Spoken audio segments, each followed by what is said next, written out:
안녕하십니까. 원광대학교 마한백제문화연구소에 여기서 책연구원을 담당하고 있는 김중엽이라고 합니다. 반갑습니다.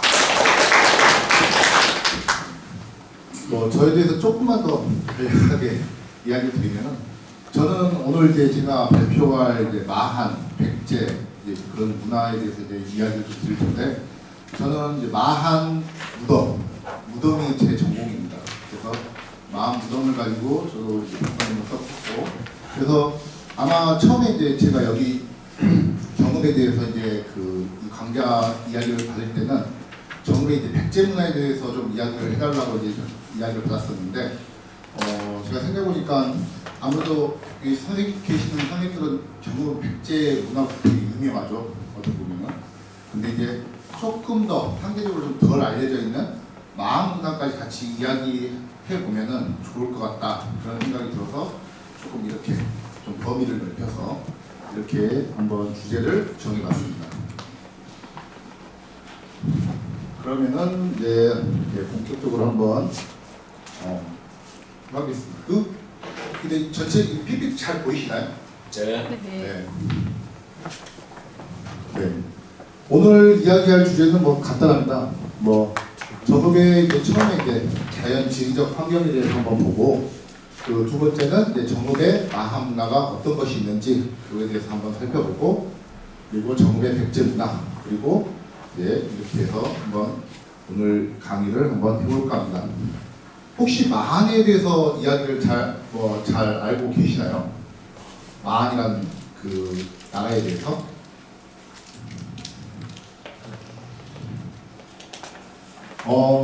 일단 정읍은 백제 문화가 굉장히 풍성한 곳이죠. 아시는 분 다 아시겠지만, 그 백제 때 아마 지명은 지금 있는 이 일대가 아마 정천현이었던 거고, 지금 영원면 일대, 고구군 일대가 이 고사부리현 이렇게 돼 있는 걸로 알려져 있습니다. 그리고 우리나라에서 가장 오래된 가요인 정읍사가 이 정읍사의 무대가 되는 것이죠. 또 백제의 오망, 백제는 백제 3위가 되면은 백제가 5개의 그 중요한 거점 지역을 두거든요. 북방성, 동방성, 서방성, 남방성, 중방성, 이렇게 거점 지역을 두고 있는데, 그 중에서 이 정읍 지역이 중방성에 해당되는 지역으로 알려져 있습니다. 그래서 이런 문화들은 굉장히 잘 알려져 있어요. 근데 과연 정읍의 백제 이전의 문화는 과연 무엇이 있을까? 그거에 대해서 오늘 조금 더 이것들 비중을 조금 더 다뤄서 한번 이야기를 해보겠습니다. 그러니까 정읍의 고대 기층 문화는 과연 무엇일까? 이 백제는 엄밀히 따지면은 처음에 서울, 잘 아시겠지만 서울에서 시작을 하죠. 백제국이 있었어요. 백제국이 서울에 있다가 거기서 점차 강대해지면서 이쪽 지역을 다 영역화시키죠. 전라남도, 전라북도, 충청도 일대까지 다. 그러면은 어떻게 보면은 백제는 위에서부터 이렇게 이 영역을 다 먹어들어간 나라이고, 그렇다면은 결국 백제 이전에 원래 여기에 살고 있었던 기층 문화는 과연 무엇일까? 라는 이야기를 해보면은 결국 마한 문화라는 걸 좀 이야기를 해볼 수 있을 것 같아요. 그래서 정읍의 마한 문화는 아무래도 상대적으로 좀 덜 알려져 있지 않은데, 그 이유 중에 하나가 바로 뭐냐면은 발굴. 이게 문화가 알려지려면은, 고대 문화가 알려지려면은 물론 현존에서 남아있는 것도 중요하지만 우리가 발굴을 통해서 얻어지는 문화들을 확인해야 되는데, 상대적으로 발굴이 덜 이루어졌기 때문에 아마 조금 이런 문화들이 잘 나타나지 않는 게 아닌가라는 생각이 듭니다. 저는 어쨌든 저는 그 전공이 고고학을 전문으로 하고 있기 때문에 여기 보는 이 발굴을 주로 담당을 하고 있어요. 그래서 여러분한테 문헌사적인 부분보다는 발굴을 통해서 알려진 이 마한 문화에 대해서 좀 더 정확하게 알려드릴 수 있을 것 같습니다. 자, 정읍. 여기 정읍의 자연 지리적 환경입니다.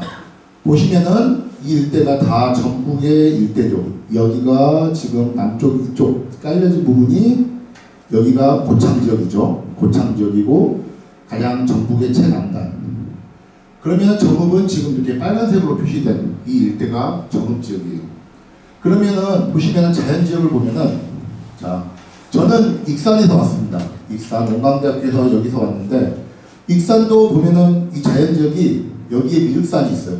그리고 안쪽에도 모악산이 있죠. 이 모악산과 이 미륵산을 가로지 이렇게 해서 동쪽은 산악지역이에요. 그리고 이쪽 서쪽은 굉장히 저평한 구릉지대를 형성하고 있습니다. 그리고 이 사이에 만경강이 이렇게 흐르고 있죠. 여기에 전주, 익산, 이 내륙으로 들어가는 이 내에 굉장히 문화를 꽃피우고 있는 곳이죠. 자, 정읍지역을 한번 보시면은 정읍지역도 마찬가지죠. 북쪽으로는 모악산 일대가 있죠. 남쪽으로는 내장산 일대가 있어요. 그래서 동쪽으로는 산악지역이 형성되어 있고 역시 모악산과 내장산 사이로 이렇게 둘러서 하나의 분지 같은 지형을 이루고 있죠. 그리고 여기에 동진강이 이렇게 흐르고 있습니다. 그리고 여기에 지금 현재 우리가 있고 있는 정읍이 여기에 위치하고 있는 거죠. 또 하나, 정읍은 이 하얀색으로 표시한 이게 뭘까요? 이게 뭘 제가 표현하면 볼까요? 일본 국도예요, 일본 국도. 일본 국도는 뭐예요? 여기서 서울 올라가는 길이죠? 네. 자, 정읍을 지나서 이렇게 안쪽으로 일본 국도가 쭉 형성되어 있기도 합니다. 지리적으로. 또 이쪽은 정읍의 고부면이에요. 용업면 일대 고부. 근데 보시면은 여기에 줄포만이 있어요. 부안이지만 줄포만 부안이긴 하지만 어쨌든 줄포만을 통해서 들어오는 이 길목에 고부면이 있는 거죠. 그래서 고부읍이죠. 지금 고부읍이죠. 고부면.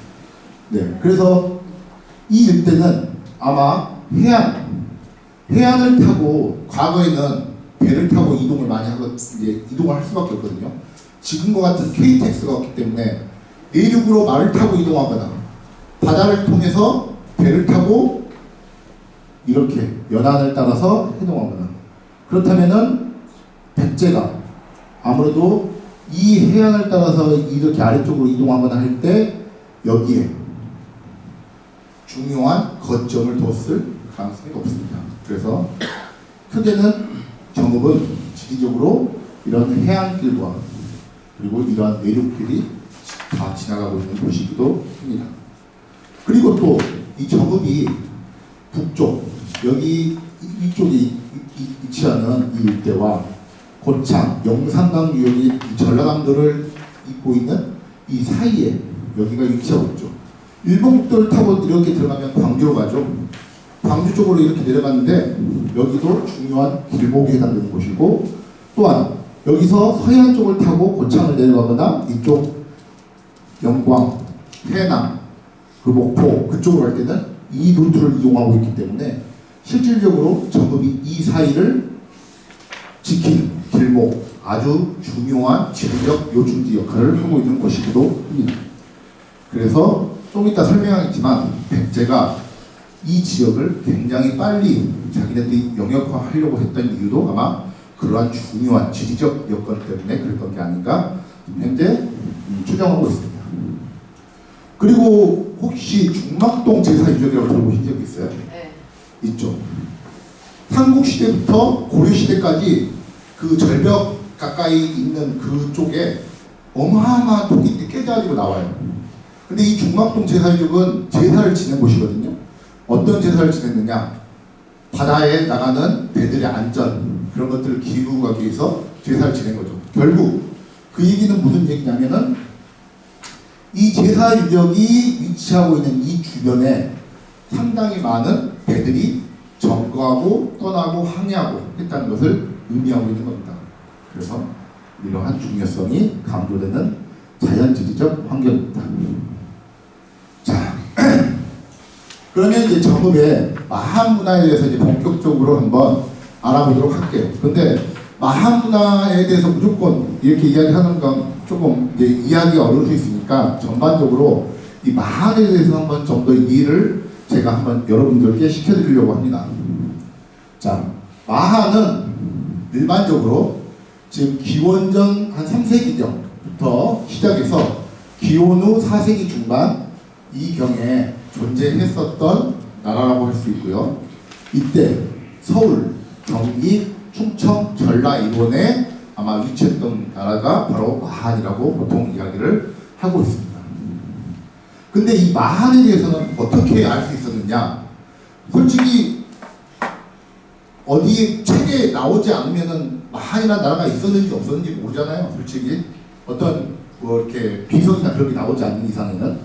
근데 이 중국 책이에요. 중국 역사책인데 삼국지 위기동의전이라는 책이 있습니다. 삼국지라는 책이에요. 우리가 생각하는 그 뭐 조조 간우 나와서 이렇게 하는 소설책이 아니라 역사책이에요. 어떤 책이냐? 이징수라는 사람이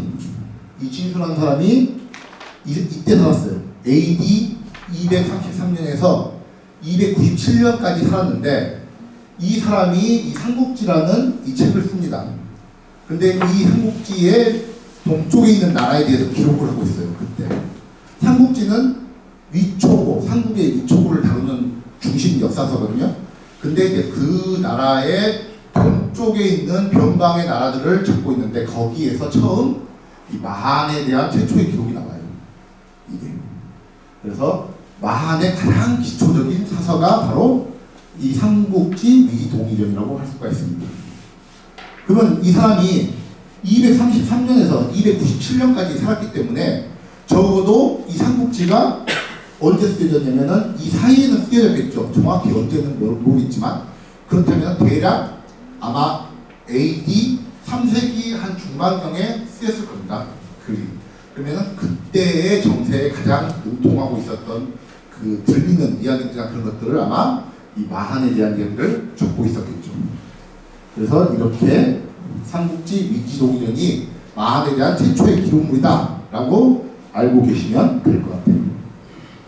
자, 근데 이제 삼국지 위기동의전에 보면은 마한에 대한 이제 기록을 뭐라고 써놨느냐 그걸 한번 보실게요.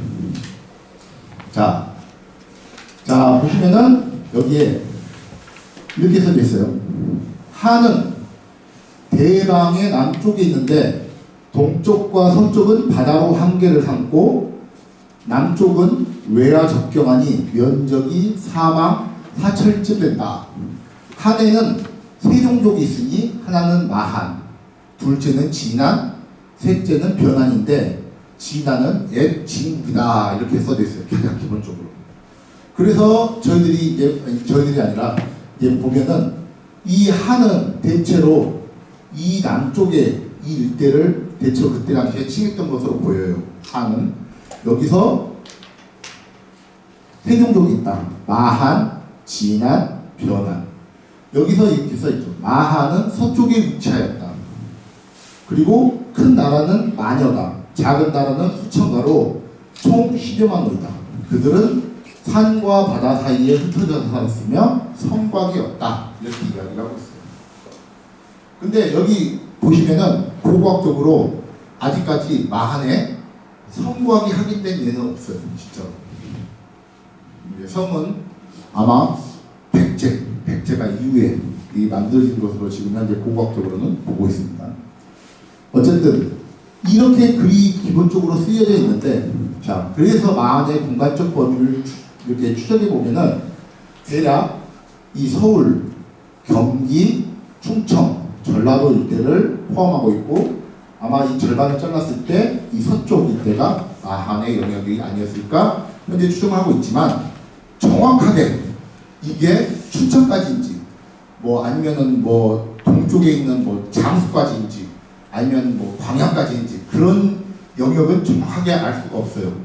그 기록은 모르지만 대체로 고고학적으로 문화 양상을 보니까 서울, 경기, 충청, 전라 일대의 약 서쪽에 해당되는 이 일대가 거의 문화들이 비슷해요. 그래서 아마 이 일대가 마한의 영역이었을 것이다 라고 지금 추정을 하고 있는 것입니다. 자, 그리고 또 삼국지 위기동의전에는 마한에 54개 소국이 있었다고 전해지고 있어요. 거기에 그 54개 국명이 다 적혀져 있습니다. 삼국지 위지령면에 인터넷 검색만 해도 다 그 나라들이 다 나오니까 알 수 있어요. 자, 근데 문제는 뭐냐? 그때 지명을 54개국의 지명을 현재 우리 행정구역상 지명하고 연결시키는 것은 거의 불가능에 가깝습니다. 너무나도 오랜 기간이 지났잖아요. 3세기 때 거의 지금으로부터 2000년 이전에 그 나라명인데 지금의 행정구역하고 1대1로 매치시키기에는 되게 어려워요.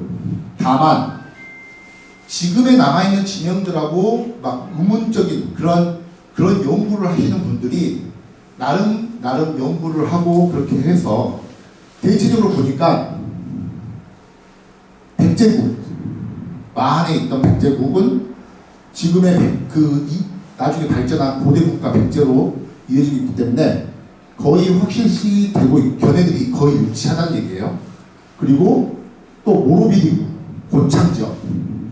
고창지역 모로비디국은 나중에 이름이 모양성, 지금 고창읍성도 모양성이라고 불리죠. 네. 그 모양 부리현도 있고, 그러니까 모로비디국, 모량 부리현, 모양성 그런 식으로 이 지명 자체를 거의 이름이 비슷하게 가기 때문에 고창도 별다른 이견이 없어요. 아마 모로비디국이 그기였을 거라고 거의 비정을 하고 있고요.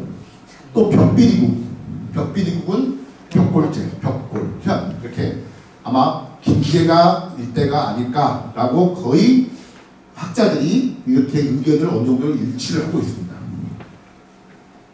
그리고 그 삼국지 위도민의 그 월지국, 목지국이라는 나라가 나와요. 이 나라가 가장 마한에서 가장 강력한 힘을 가졌다고 나오거든요. 근데 아직도 그 목지국이 어디에 위치하고 있었는지는 아직 의견이 분분합니다. 그러니까 가장 강한 나라가 어디였는지 자체도 의견이 분분할 정도로 이게 행정구역상 서로 매치시키는 것은 굉장히 어려운 부분이죠. 그래서 보면은 이거는 고고학적인 부분보다는 지명, 어원, 발음 등의 연구로 이렇게 유추해내는 그런 정도의 수준의 연구 수준이라고 할 수 있죠.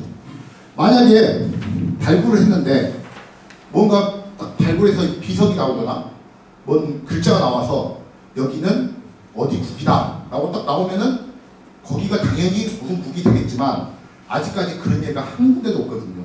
결국은 이런 방법으로 할 수밖에 없는 거죠. 그렇다면은 이제 우리는 여기 정읍이죠. 정읍은 마한 소국 중 어디에 해당할까요?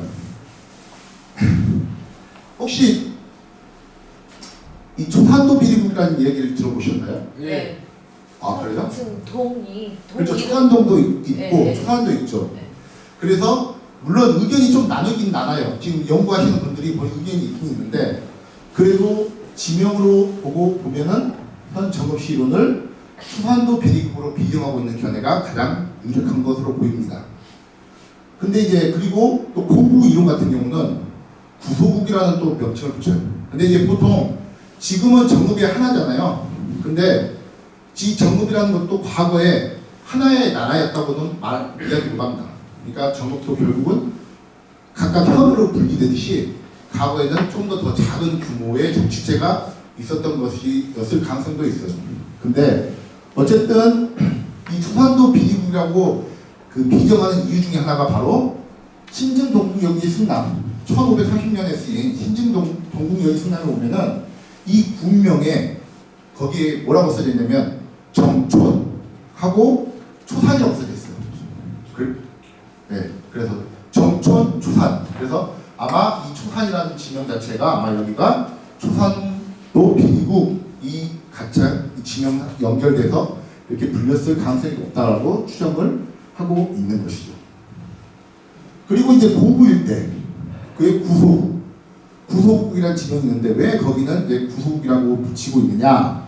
그거는 이제 뭐 조금 어려운 내용이긴 합니다만 일본 서기의 이제 신공기 49년조에 보면은 신공기 49년조가 왜 유명하냐면은 백제가 마한을 이렇게 영역화하는 과정이 이 일본 서기에 조금 자세하게 기록이 돼 있어요.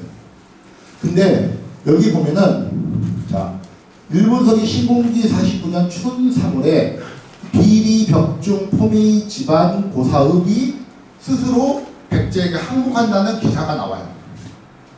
근데 여기서 보면은 비리, 벽중 여기는 벽비리국, 불미국, 여기가 집안국, 그리고 여기 고사가 이렇게 순서가 그러니까 이게 54개 국명이 써져 있는 순서거든요. 54개 국명이 벽비리국, 불미국, 집안국, 구소국 이런 순서로 국명이 써져 있는데 이런 순서를 보니까 이 비리, 벽중, 소미, 집안, 고사, 읍 이렇게 되는 일본 서기의 그 순서하고 비슷할 것이다 라고 생각을 해서 이 집안이 여기 집안국, 이 고사가 구소국, 고사는 고사국이죠. 그러니까 그렇게 연결시켜서 구소국이라고 이렇게 서로 매칭을 시키는 견해가 있습니다. 그런데 제가 확실히 말하는 것은 이거는 말 그대로 고고학적인 증거는 아니에요. 그렇기 때문에 맞을 수도 있고 틀릴 수도 있습니다. 그렇게 이해를 하고 계시면 될 것 같아요. 자, 이거는 뭐 그냥 참고 상황으로 우리는 마한에 대해서 굉장히 연구가 굉장히 오래전부터 되어 있었어요. 채치원부터 이 사만을 이익하고 조선시대에도 보면 이렇게 연구가 그때 수학자들이 마한에 대해서 연구를 많이 했었죠. 왜 그랬을까요? 그 이유가 뭘까요? 조선은 무슨 조선하고 연결이 되죠? 고조선. 그렇죠, 고조선이죠. 고조선은 시조가 누구예요? 처음 고조선을 세운 사람? 네? 단군이죠. 단군. 물론 예, 단군, 기자조선, 그리고 준왕. 들어보셨어요? 준왕? 마한의 준왕이라고? 준왕이 삼국지 위지동기에 나와요. 좀 이따 보시겠지만 단군 조선에서부터 그 계보가 쭉 이어져서 준왕이 위만한테 쫓겨서 남쪽으로 내려와서 나라를 세우거든요. 나라를 세운 게 아니라 거기에 왕이 되거든요. 그 사람이 한왕이라고 불리면서 마한의 왕이 돼요. 그 사람이 준왕이에요. 근데 그 그러면 준왕은 결국 고조선부터 시작해서 하나의 뿌리로 이어지는 하나의 그거잖아요. 그렇기 때문에 이 조선 시대의 학자들이 우리들의 정체성을 연구하기 위해서 이렇게 마한에 대해서 그렇게 오래전부터 연구를 해왔던 겁니다. 그냥 이거는 상식으로 그냥 알아두시려고 제가 이렇게 하는 겁니다. 네, 그렇게 생각하시면 될 것 같아요. 자, 근데 자 이제 본격적으로 한번 마한의 이제 정읍은 마한 문화를 한번 살펴보는데 마한은 크게 성립 당시의 문화하고 그 다음에 그 이후에 성행 당시의 문화가 두 개로 구분이 될 수가 있어요. 그래서 먼저 마한의 성립기 문화에 정읍에는 어떤 문화가 있는지 한번 살펴볼게요. 일단 마한의 성립과 끝에 대해서는 명확한 시간적 범위의 설정은 어렵습니다. 언제 시작했는지 제가 기원전 3세기형으로 이야기를 했지만 기원전 정확하게 3세기에 시작했는지 2세기에 시작했는지 아니면 3세기 좀 더 지난 시점에 시작했는지 그거는 명확하게 몰라요. 근데 대략 고고학적으로 보니까 기원전 약 3세기경에서 2세기경에 마한이 본격적으로 시작된 것이 인식을 하고 있습니다. 이게 고고학적이나 문헌적으로 약간 비슷하게 가요. 그래서 그때가 아닌가. 그러면은 왜 그렇게 보는 것인가? 마한의 시작은 이전과는 다른 새로운 문화가 등장하고 인식합니다.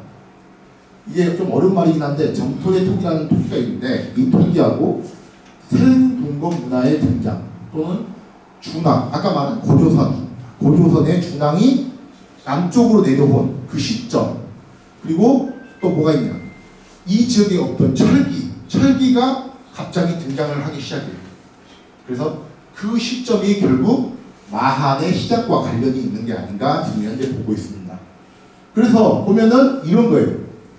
이때는 이전에는 이런 동경, 이게 거울이에요. 청동 거울. 이건 동검, 청동 칼이에요. 청동 칼이에요. 그리고 이러한 청동으로 만들어진 이런 제2용품들, 이런 것들이 그 이전까지는 나오지 않았어요. 근데 갑자기 기원전 3세기경부터 이런 유물들이 본격적으로 이 지역에 막 등장하기 시작해요. 그러면 그 전과는 다른 새로운 문화가 지금 몰아치는 거죠. 새로운 문화가 몰아치는 건 뭐예요? 정권이 바뀌던가 뭔가 새로운 유물이 들어오면은 뭔가 변화의 바람이 불었던 거죠. 그래서 이 유물들이 들어오는 이 철기도 들어오고 이런 토기들이 기존과 다른 이런 토기들 그리고 청동류 이런 것들이 갑자기 등장하는 이 시기가 대략 기원전 3세기에서 2세기라는 거예요. 그렇기 때문에 이때부터가 그 이전까지 청동기 시대였는데, 그러니까 우리가 말하는 선사시대였는데 이때부터가 이제 본격적으로 권력이 등장하고 그런 새로운 마한의 시대가 도래한 게 아닌가, 그렇게 매칭을 시키고 있는 겁니다. 그래서 대략 마한의 성립은 기원전 약 3세기경부터 시작하는 것으로 현재 이야기를 되고 있죠. 자, 근데 아직 정읍 지역에는 아직 이러한 유물을 가지고 있는 성립 시기의 문화가 있긴 있어요. 근데 많지 않아요. 좀 이따 보시겠지만 두 군데밖에 없어요. 아직. 그거는 아마 발굴이 아직 안 됐을 수도 있고, 아직 그때 당시에 이걸 보시면은 뭐 알겠지만 아직 이 시기의 문화가 뚜렷하지가 않습니다. 자, 그럼 문헌적으로도 보면은 삼국지 위기동 이전에 이러한 기록이 되어 있어요. 여기는 준왕, 아까 제가 말한 준왕을 말하는 거예요. 준이 참난대의 왕이라 일컫다가 연나라에서 망명한 위만의 공격을 받아 나라를 빼앗겼다, 이렇게 기록이 되어 있어요. 그리고 준왕은 그의 근신과 궁인들을 거느리고 도망하여 바다를 경유하여 한해 지역에 거주하면서 스스로 한왕이라 칭하였다. 이게 삼국지 위기동전에 그대로 기록되어 있는 그 기록입니다. 그러니까 이 사건의 시기가 기원전 대략 1194년이거든요. 약 기원전 2세기경이에요. 그러니까 준왕이 한해 지역으로 거주하면서, 경유해서 한해 지역으로 거주했다는 거예요. 한이 이미 있었다는 이야기도 되잖아요. 그렇죠? 그러면 준왕은 기원전 약 2세기경에 내려왔는데 이미 그때 한이 존재하고 있었다. 그렇기 때문에 대략 그보다 조금 더 이른 시기인 기원전 한 3세기경이 좀 더 적당하겠다, 그렇게 보고 있는 관점입니다.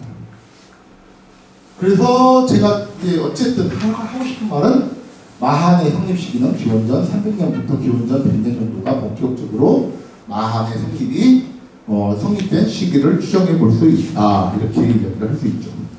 자, 그러면 고고학적으로 보면은 아까 제가 그 전에 보여줬던 청동유물, 그리고 토기, 그리고 철기, 그런 것들이 나오는 유적들이 이 시기에 어디에 집중되어 있느냐 보면은, 자, 여기 만경강이 이렇게 흐르죠. 여기 완주예요. 여기 전주예요. 그리고 여기 익산입니다. 깊게. 자, 여기가 이 지역입니다. 이 지역에 한반도 내에서 가장 많은 유적이 여기에서 나오고 있어요. 이 시기에 관련된 유적들이. 그래서 아마 마한 성립기 당시에는 그 중심지는 아마 이 완주, 전주, 익산 이 일대가 현재 그 중심지였다고, 그리고 그러니까 준왕이 내려와서 아마 거기에 머물렀다고 추정하는 곳이, 거의 비교되는 곳이 여기라고 지금 현재 추정하고 있습니다.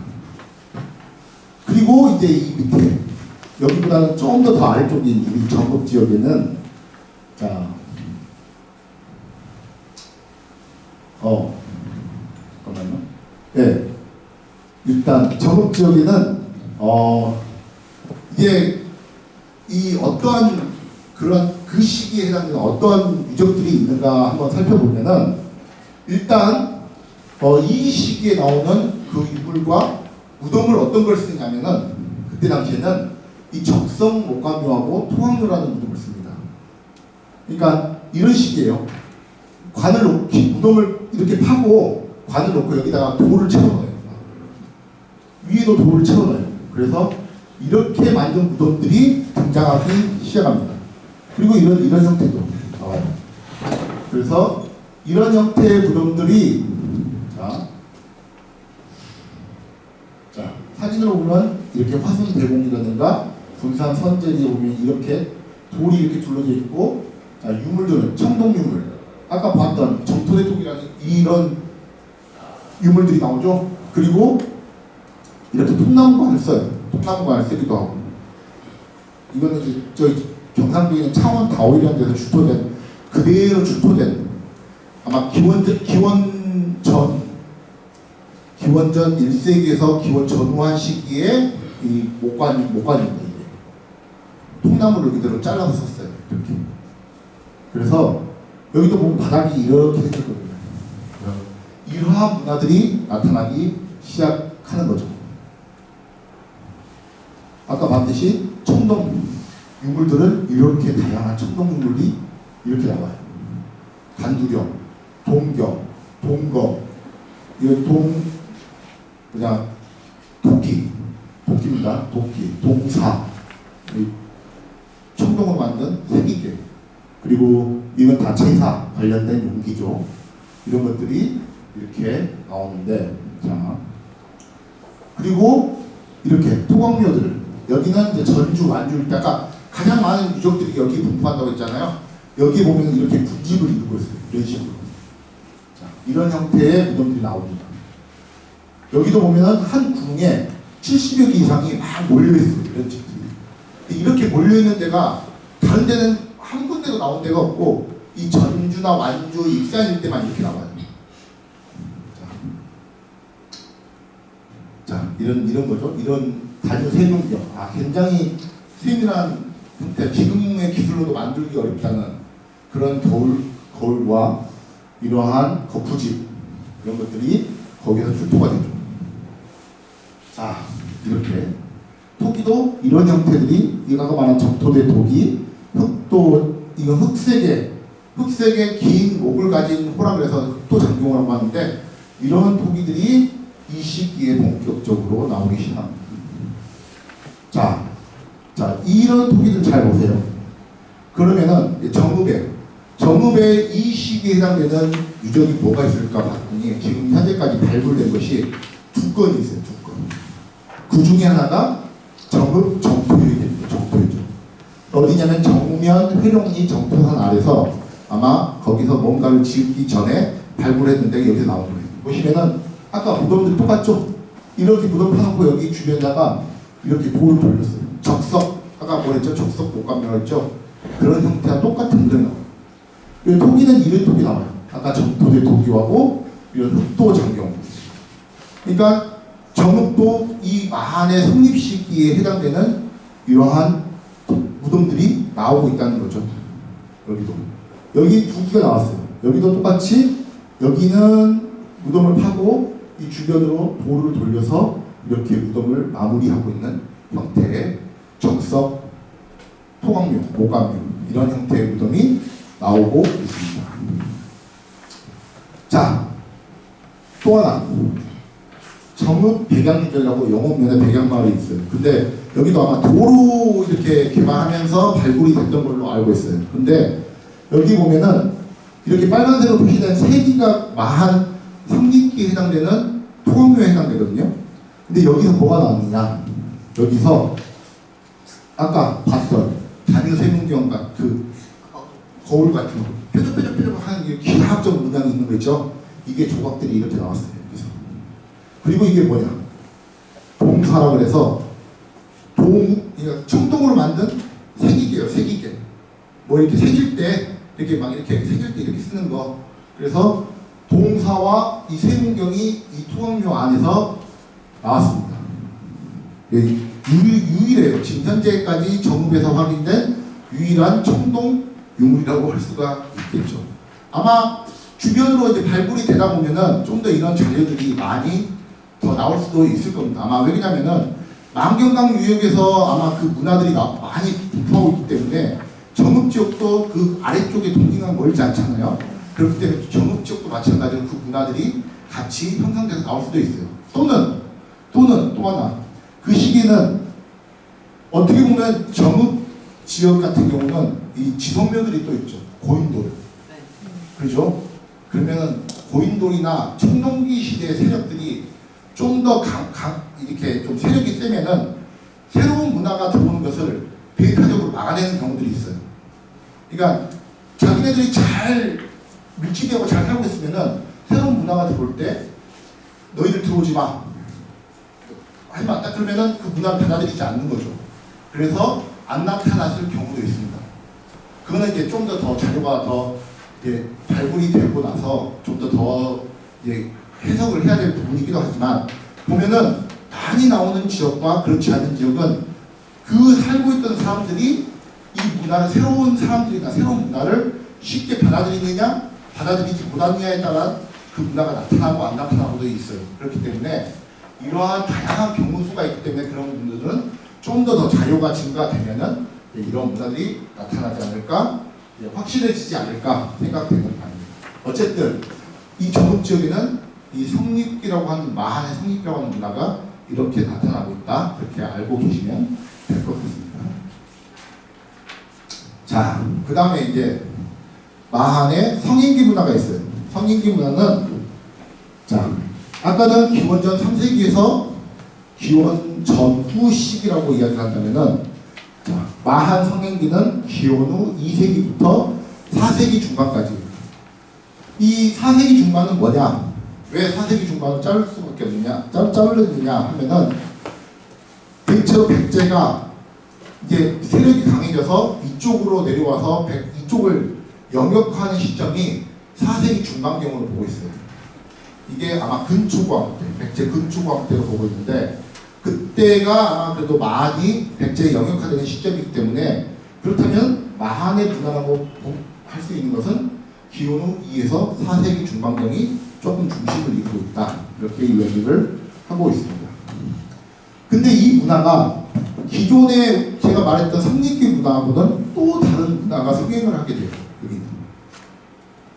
전국 그리고 이 시기 기원 후 2세기에서 4세기 중반 이 사이는 전국적으로 이 마한이라고 하는 이 지역에 분묘하고 무덤하고 주거지들이 급 증가를 합니다.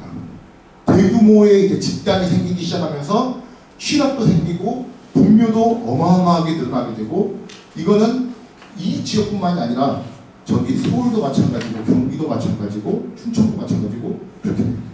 그러니까 마한에 본격적으로 성장을 하고 지역성이 나타나고 지역색이 나타나는 시기가 바로 이 기원 후 2세기에서 4세기 중반 사이라고 생각하시면 됩니다. 그래서 아까 말한 제가 마한에 54개국이 있다고 그랬잖아요. 그 기록이 나와 있다 그랬지 않습니까? 근데 그 아까 진수라고 하는 사람이 어디에 살았죠? 3세기 중반경에 살았죠. 근데 이 시기하고 겹쳐요. 그렇죠? 문화가 나타나는 이 확산하는 시기하고 겹쳐요. 그리고 이 시기가 보면은 지역성이 강하기 때문에 정치체도 분명히 아마 마한의 54개국이 나타나던 시기가 제가 봤을 때는 이 마한 성행기라고 하는 이 사이에 이제 마한의 54개국이 막 이제 등장하기 시작하는 게 아닌가 저는 그렇게 보고 있습니다. 그 전에 마한의 성행기 단계는 아직은 그 단계까지는 못 가고 어느 한 지역이 중심지역을 이루고 있다가 기원 후 2세기, 4세기가 되면은 본격적으로 이렇게 54개국이 생길 만큼 좀 확산되는 시기다. 이렇게 볼 수가 있죠. 그래서 이 시기에 분묘 문화가 있고 주거 문화가 있고 물질 문화가 있어요. 그러면은 이게 분묘 문화는 뭐냐? 우리가 이건 고고학적으로 분구묘라는 문화가 있고 토광묘, 온갖묘가 이 시기에는 무덤으로 쓰이기 시작합니다. 좀 이따 설명을 드릴게요. 그리고 주거 방형제 주거지. 4개의 주공이 박혀있는 형식과 또 주공이 없는 형식, 이런 형식의 주거지가 나오기 시작해요. 그리고 물질문화, 토기류, 철기류, 청동기류, 옹유 등 굉장히 다양한 물질문화가 이때 나오기 시작합니다. 완전히 달라지죠. 그래서 이러한 복고학적 양상은 다양한 소국 정치체가 형성되고 지역 정체성이 확립되는 시기가 아마 이 시기다, 제가 이야기를 하고 있는 겁니다. 자, 이거는 이제 정음에서 나온 건 아니지만 이 시기가 되면 나오는 인물들이 아까 보셨던 점토대 토기라고 하는 거하고 그 흑도장용어로 하는 토기하고 이거하고 비교해 보면 어때요? 되게 다양하죠? 막 호도 나오고 시루도 나오고 이렇게 긴, 이건 계란형 토기라고 하거든요. 계란형 토기도 나와요. 그리고 이 귀가 2개 달렸다 그래서 양이구라고 이야기하는데 이런 것도 나오고요. 이거는 새 모양을 닮았다 그래서 조용토기로 나옵니다. 이 조용토기로 하는데 이런 토기들이 이 시기가 되면은 막 나오기 시작해요. 이게 마한을 대표하는 유물들이에요. 토기 유물들. 자, 그리고 또 하나 신기한 거 보시면은 지금 우리는 그 아궁이에다가 시루 이 솥을 놓고 솥 위에다가 이렇게 그 시루 놓고 찌잖아요. 옛날에도 이게 나와요. 여기에 아궁이가 있고 집에 아궁이 이렇게 북두막이 있고 여기다가 이 계란형 토기를 박아요.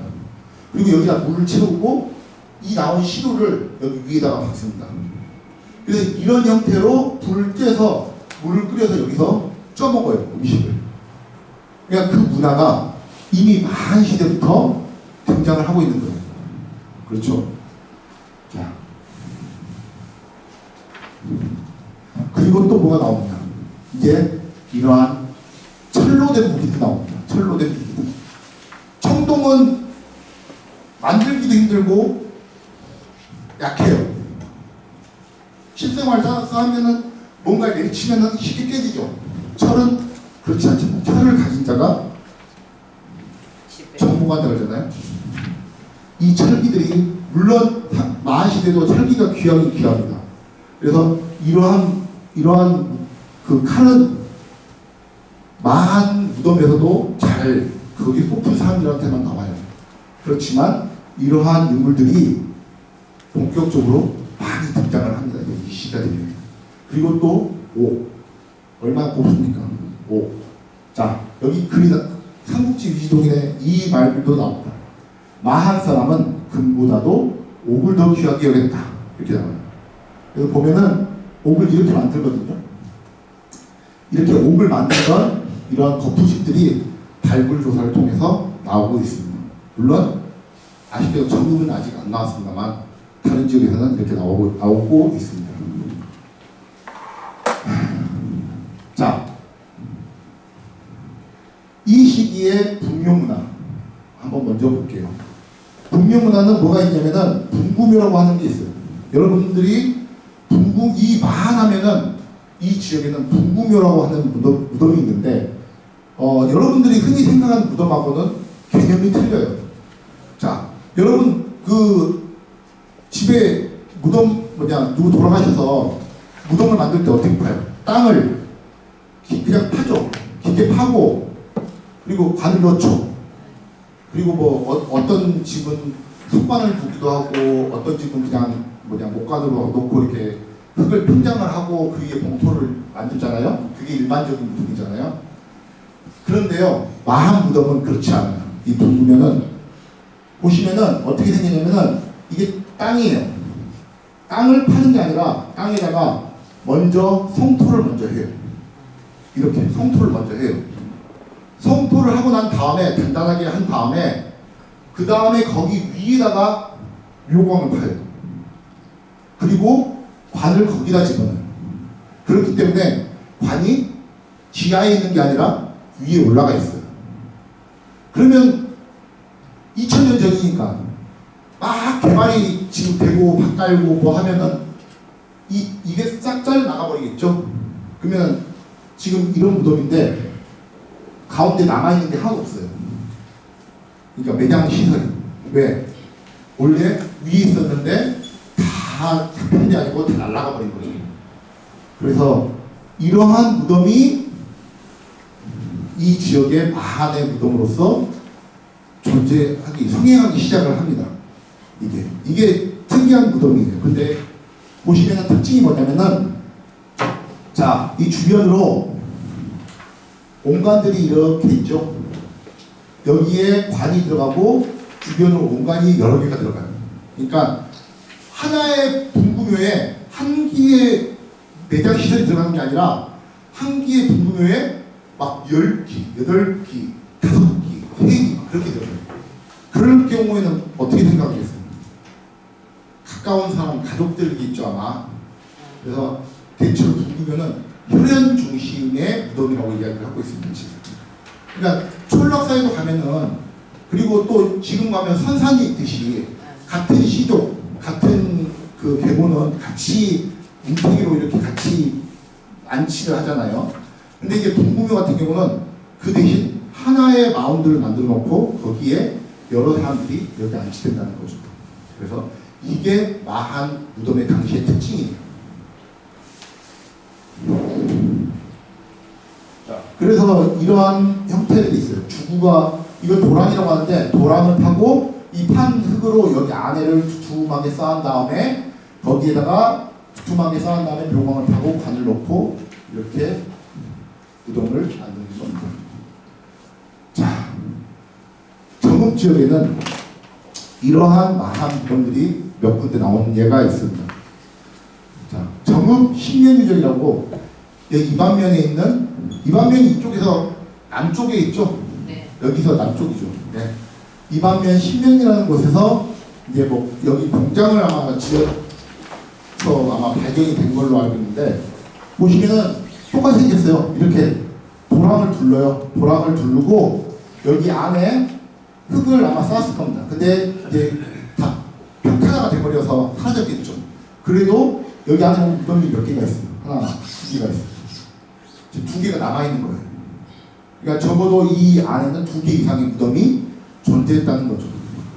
그리고 이 가장자리, 이 도랑에 보면은 유물들이, 토기편들이 어마어마하게 많아요. 막 깨진 토기편들이 많거든요. 근데 이게 아마 이 당시에는 이 토기편을 이 도랑에다가 깨면서 아마 제사를 지냈던 걸로 지금 현재 추정을 하고 있어요. 그래서 이러한 깨진 토기들이 이런 도랑에 나오는 것은 아마 이때 당시 제사 행위와 관련이 있다. 그렇게 생각을 하시면 됩니다. 자, 이게 여기죠. 그리고 그 옆에 있는, 보시면은 여기도 이렇게 주구가 도랑이 돌아가고요.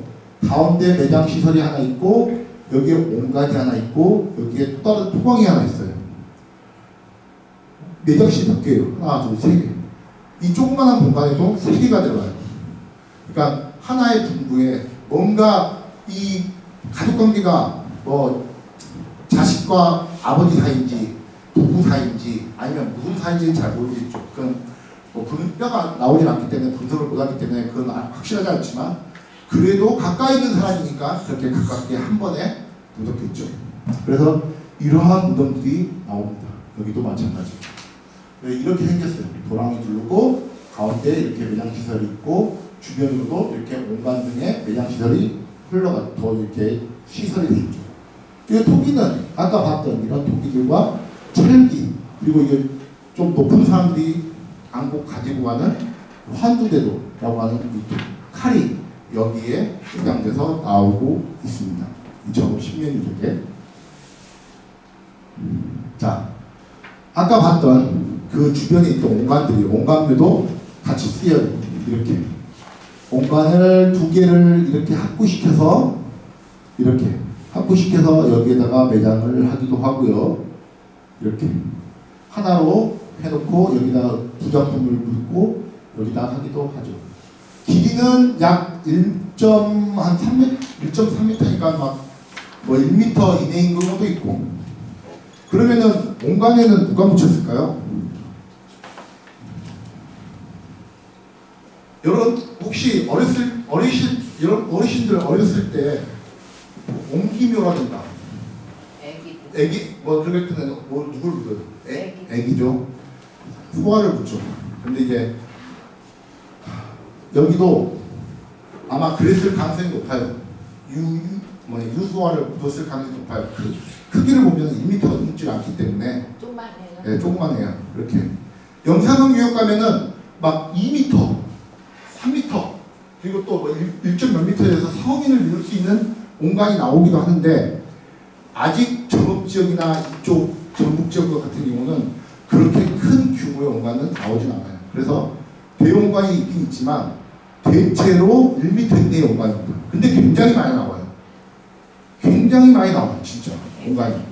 그러면은 저는 거기에 의문을 보죠. 보통 이 공간은 애기들을 묻는 경우들이 많긴 한데 과연 그 많은 공간들이 다 애기들만 묻었을 거예요. 성인들은 묻지 않고. 그러면 또 하나 어떤 생각을 해볼 수가 있어요? 애기가 아니면 사람이 좀 작은 사람이어도 키가 100 몇을 될 거 아닙니까? 두 개를 이렇게 연결시켜서 두 개를 연결해도 1m가 안 돼요. 네. 또 다른 방법은 뭐가 있을까요? 가장 골장. 그렇죠. 어디다가 매장해놓고 시신이 다 유탈되고 나면은 뼈만 추려서 공간에다가 넣는 경우도 있을 겁니다. 저는 논문에 오히려 마한 사람들은 이 다장이잖아요. 여러 개의 무덤 있잖아요. 근데 애기들만 이렇게 넣었을 거라고 생각은 하지 않아요. 아마 그 시대는 지금도 그러는 집안도 있는데 다 유탈을 하면은 그 뼈를 가지런히 모셔다가 아마 공간에다가 모셔다 두지 않았을까. 그렇기 때문에 이게 우리가 생각하는 것보다 더 많은 사람들이 그 공간에 들어가 있거나 그러지 않을까. 저는 그렇게 생각을 합니다. 그래서 그거는 아직 뼈가 나온 예가 없기 때문에 뭐 이렇게 하는 경우는 없지만 일부 나온 예를 보면은 뼈를 여러 개를 막 같이 넣는 경우도 있어요. 분명히. 그래서 아마 그때 당시 마한 문화의 분명 문화는 아마 그런 문화들이 좀 더 있지 않았을까라고 저는 추정을 하고 있어요. 그래서 어쨌든 이런 공간들이 상당히 이 지역에 많이 나오고 있다. 10년 유적만 해도 굉장히 많이 나오잖아요. 몇 개 말고 지금. 그리고 이게 이제 대형 공간이에요. 대형 공간이긴 하지만 이것도 한 90cm밖에 안 돼요. 근데 두께가 두꺼워서 만들긴 되게 어렵습니다. 근데 이제 이런 공간에 보면은 이러한 삼각형 문양이 있어요. 이거를 보통 거치문이라고 보통 약간 이빨 치아 이렇게 문양이라고 해서 약간 그런 문양이 있는데 자, 이런 문양이 그 유물의 상징적인 문양입니다. 그래서 이런 것들이 전국 이 북미용 문화에도 그대로 나타나고 있다. 이렇게 알고 계시면 될 것 같아요. 자, 여기는 전국 신천지 두관 유적이에요. 여기 소성리안 신천리에 있는데 여기도 보면 도랑이 이렇게 돌아가고 이렇게 무덤이 두 개가 나란하게 위치하고 있어요. 이 상평이 많이 돼서 거의 흔적은 없는데 이러한 문화들이 또 전국 신천지 유적 여기도 가까운 위치에 있는 건데 여기 보면 이렇게 도랑이 들어가고 위에는 다 상평돼서 이렇게 흔적만 남은 이러한 유적들이 마한의 분묘 유적들이 이 전국 지역에도 나오고 있습니다. 자, 그 다음에 이제 주거 문화입니다. 주거 문화, 집자리. 여러분들이 살고 있는 집자리. 자, 집자리는 사주식, 무주식 이렇게 구분을 할 수가 있어요. 이 시기에는. 근데 여기 보면 딱 이게 기본적인 형태예요. 이게 전국 지역에서 나온 건 아닌데, 자, 기둥이 하나, 둘, 셋, 네 개가 이렇게 생겼어요. 그래서 기둥을 박아요. 그래서 아마 지붕을 받쳤겠죠. 그래서 이런 형태가 사주공식이에요. 사주공식. 그리고 여기는 똑같이 방형을 띄고 있는데 여기에 기둥자리가 없어요. 그래서 이거를 무주식, 비사주식 이렇게 이야기를 하면서 구분을 하고 있습니다. 근데 아직까지 이 마한의 집자리에서는 기와가 나온 예가 한 번도 없어요. 그러니까 기와는 이 당시에는 쓰이질 않았어요. 아마 기와는 여러분도 아시다시피 백제 관계가 돼야 기와가 쓰이기 시작합니다.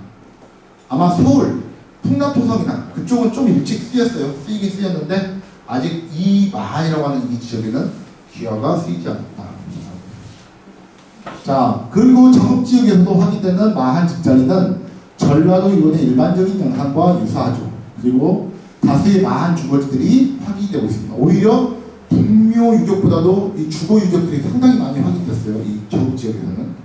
그래서 아직 그러나 대규모, 막 100기가 넘어가는 대규모 집단의 주거지는 아직 확인이 되지 않았지만 그래도 막 30기, 20몇 기, 40기 막 그런 데는 그래도 나름의 취락을 이루고 있는 그 유적들은 상당히 많이 그래도 정읍지역에 분포를 하고 있어서 충분히 이 마한 시기에 이 집단을 이루고 취락을 이루고 하나의 정치체를 이룬다는 것을 충분히 짐작할 수 있게 하는 유적들이 확인이 되고 있습니다. 그리고 이제 삼국지 위기도 기전에는 이 마한의 주거 문화에 대해서 이렇게 기록을 하고 있어요. 거처는 초가에 토시를 만들어 샀는데 그 모양은 마치 무덤과 같았으며 그 문은 위에 있다.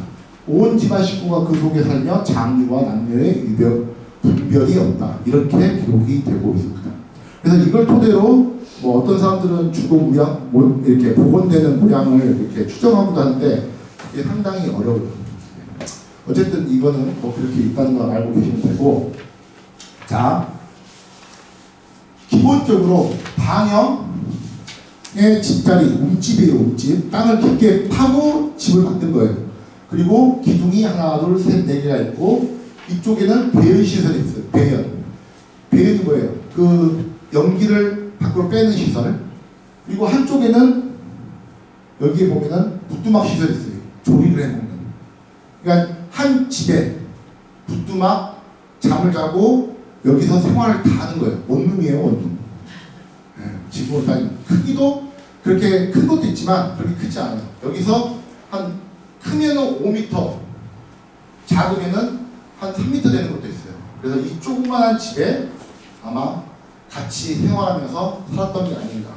지금 그렇게 추정을 하고 있죠. 자, 역시 정읍 10년 유적이라고 하는 아까 분묘 유적이 나왔죠. 거기에도 한쪽에 이쪽은 분묘 유적. 거기서 조금 일정한 거리를 두고 비슷한 시기에 주거 취락이 여기 존재하고 있어요. 그래서 아마 이 사람들이 죽으면은 일정한 거리를 두고 여기에다가 붙지 않았을까 그렇게 볼 수가 있는 겁니다. 그래서 여기 보면은 네모난 집자리들이 굉장히 오밀조밀하게 모여있죠. 이게 하나의 마을이죠. 취락. 그럼 어떻게 생겼을까? 이렇게 생겼어요. 그래서 여기 보면은 이 한쪽에 부뚜막이 있어요. 부뚜막이 있어서 여기서 조리를 해먹었던 흔적이 분명하게 나오고 있습니다. 여기도 보시면은 여기 점토시설이 있어요. 점토시설이 아마 벽체를 만들었던 점토가 아닌가 지금 현재 추정을 하고 있고, 유물들은 보면 아까 이게 무슨 톡이라고 했죠? 아까 계란 모양 톡이. 계란 모양 톡이 뭐한테 쓰인다고 했어요? 물 끓일 때 시로 이렇게 박아놓고 물 끓일 때 쓴다고 했잖아요. 이런 것들이 기본적으로 나와요. 또 주거지마다. 그런 얘기는 뭐예요? 집마다 이 계란형 토기를 가지고 물을 끓이고 뭘 쪄먹는 그런 식생활을 하고 있었다는 증거예요. 그래서 이러한 토기들이 흔하게 이 주거지에서 나오고 있다는 겁니다. 자, 근데 여기 주거지는 보면 뭐가 없어요. 아까 제가 무윤식하고 무윤식이 있다고 그랬는데, 그렇죠. 근데 기둥구멍이 없어요. 이건 무슨 식이에요? 우주식이죠. 비사주식. 근데 이제 지금도 약간 그 연구자들 사이에서는 과연 집 구조를 어떻게 기둥이 없이 만들었을까, 그거에 대해서는 계속 연구를 하고 있어요. 사주식은 기둥을 이렇게 박아놓고 기둥을 이렇게 이어서 위에다가 이렇게 씌우면 되잖아요. 근데 무주식은 과연 어떤 식으로 집을 지으니까 이 기둥 자리가 이렇게 나오지 않나, 그런 식으로 이렇게 고민을 하고 있는 연구가 계속 진행되고 있는데 아직 명확하게 밝혀진 건 없습니다. 다만 아마 귀하나 그런 것들이 안 나온 것 같을 때는 위에는 무거운 물질은 올라가지 않았던 것 같아요. 아마 초가 해봤자 초가 지붕이겠죠. 그런데 이제 어떤 형태인지는 좀 더 연구가 필요하다, 이렇게 생각하시면 될 것 같습니다. 그래서 여기는 33개가 나왔어요. 33개도 상당히 많은 주거지가 나온 거죠. 마을 단위에서. 자, 그리고 이제 정읍 신천리 부안유적. 아까 거기도 그 동묘유적이 나왔었죠. 여기도 23개의 마한 주거지가 확인됐어요. 자, 내부 시설로는 이게 뭐예요? 주공이 딱 4개가 나오죠. 여기는 사주식이에요. 사주식. 그리고 여기에 부뚜막 시설. 잘 보이긴 했지만 부뚜막 시설이 나와요. 그리고 여기는 이제 장타원형 수요라고 해서 용도를 명확하게 알 수 없는 시설이 있는데, 이게 일부는 이게 아마 그걸로 보는 경우도 있어요. 사다리를 그 장타원형 수요에다가 이렇게 기대는 것도. 왜냐? 이 너무 짐이 좁잖아요. 여기서만 삶이 생활하기 너무 좁으니까 아마 여기다 위에다가 뭔가 그러니까 2층 같은 그런 것을 놓고 거기 위를 생활하고 그거를 올라가기 위한 사다리를 여기다 놨을 거라고 추정하는 사람들도 있습니다. 연구자들도 있습니다. 어쨌든 자 보시면은 이렇게 집자리들이 이렇게 23개의 집자리들이 있고요. 사주식의 형태가 있고 부뚜막이 있고 벽구 이게 뭐지만 물을 이렇게 따라 돌아가는 이런 흔적들이 있고, 그리고 여기 나온 토기를 보세요. 계란 모양 토기, 시루 나오죠? 여기도 나오죠? 공통적이에요. 다. 자, 여기 밑에 신천리 유적. 여기도 보면은 여기 구릉 정상부에는 아까 분묘유적이 있고 바로 떨어져서 주거지가 4개가 확인됐습니다. 이렇게 방연계 지고 있고 한쪽에 부뚜막 시설이 있어요. 그리고 토기는 이렇게 계란 모양 토기들이 여기서도 나오고 있죠.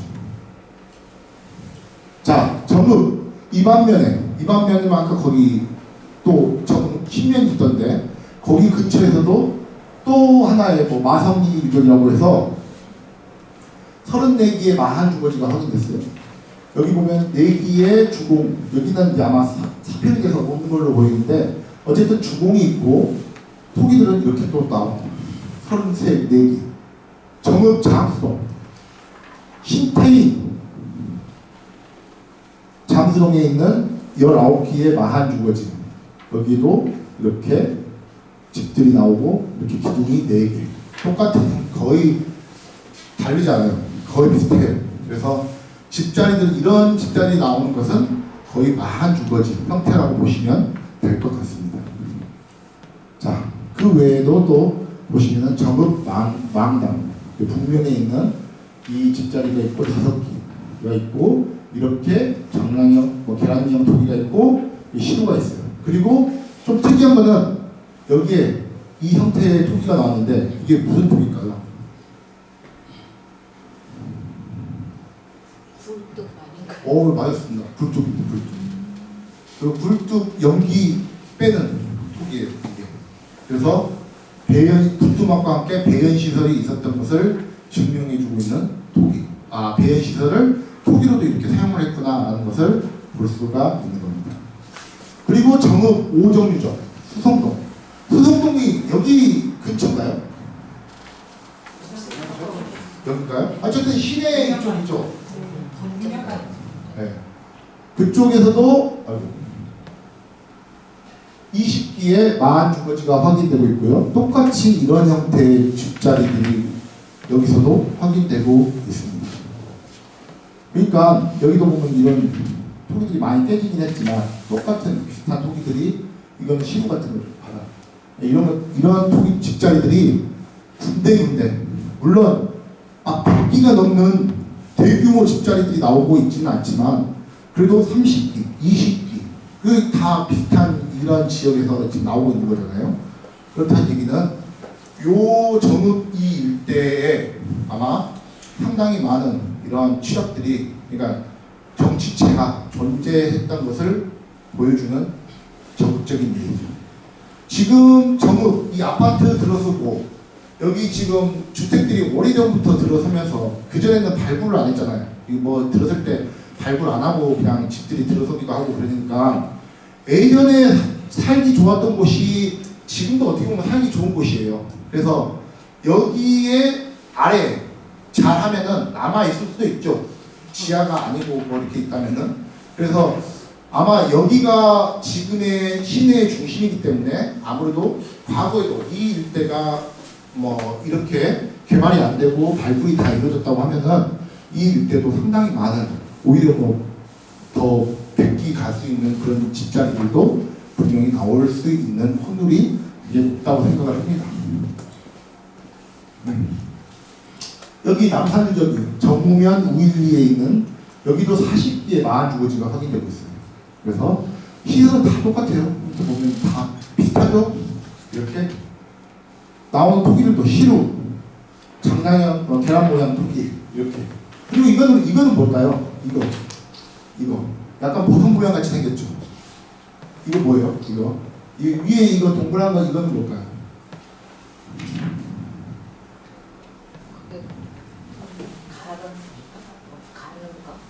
예, 요거는 뭘까요? 요거는 네 박자라고 보통 이야기하는 네 박자.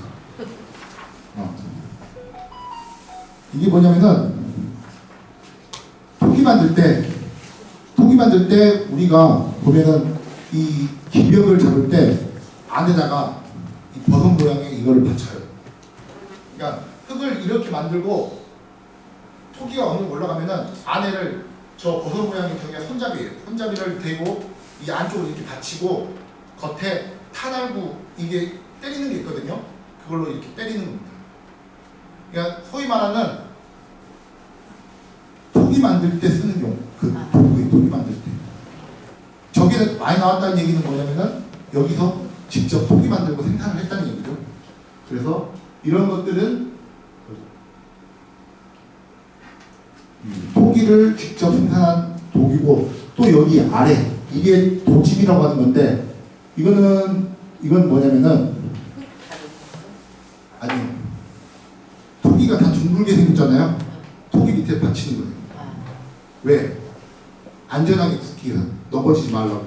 그러니까 이게 나오는 것도 가마에 토기를 정치시키기 위해서 쓰는 겁니다. 그러니까 이런 것들은 곧 이 남산유적에서 이러한 도구들이 나왔다는 것은 여기에서 토기 생산이 이루어졌다는 것을 보여주는 적극적인 증거라고 할 수가 있습니다. 그렇죠. 그래서 이게 바로 어떻게 보면은 이 마한 문화, 이 주거 마한 문화, 생산 마한 문화 이렇게 이야기를 할 수가 있는 겁니다. 자, 그리고 이제 또 하나가 있는데 이거는 원래 정읍 덕천면 함 이게 굉장히 오래전에 이제 그 전용래 선생님이 1969년에 이제 이 우물을 파는 도중에 이제 거기서 발견이 된 거예요. 굉장히 오래된 우물 중에 하나예요.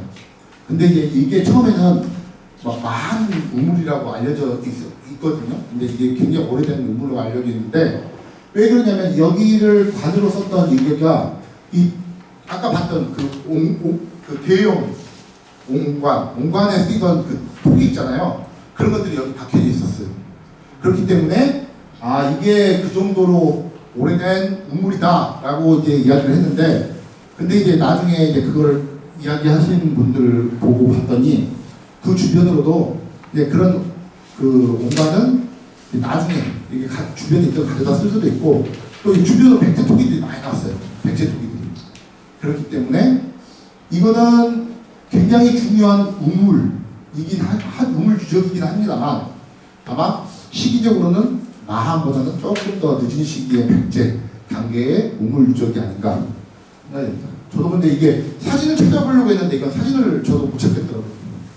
그래서 이런 것들이 여기 있다라는 것을 알고 계시면 될 것 같습니다.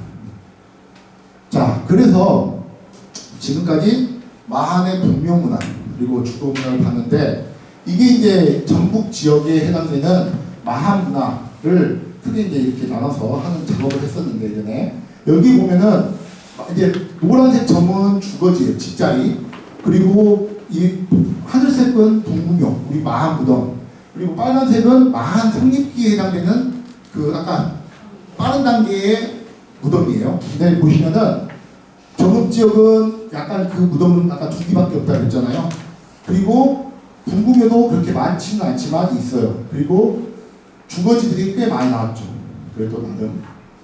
자, 그래서 보시면은 대체로 이 분포 양상을 보면은 이쪽 지금 현재 정읍시가 있는 이 일대에 나름 그래도 이게 분포를 하고 있어 보여요. 지금 보시면 그잖아요. 테두리가 대체로 이 지역에 분포를 하고 있죠.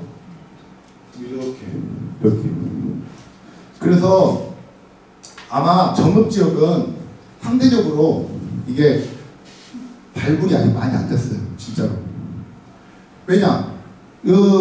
개발이 이게 마한 유적 같은 경우는 겉으로 드러나는 유적이 아니에요. 그렇기 때문에 공사가 이루어져야 발굴이 되고 발굴이 돼야 이게 드러나는 유적이에요. 그렇기 때문에 지금 어디에 숨어 있는지 모릅니다. 솔직히.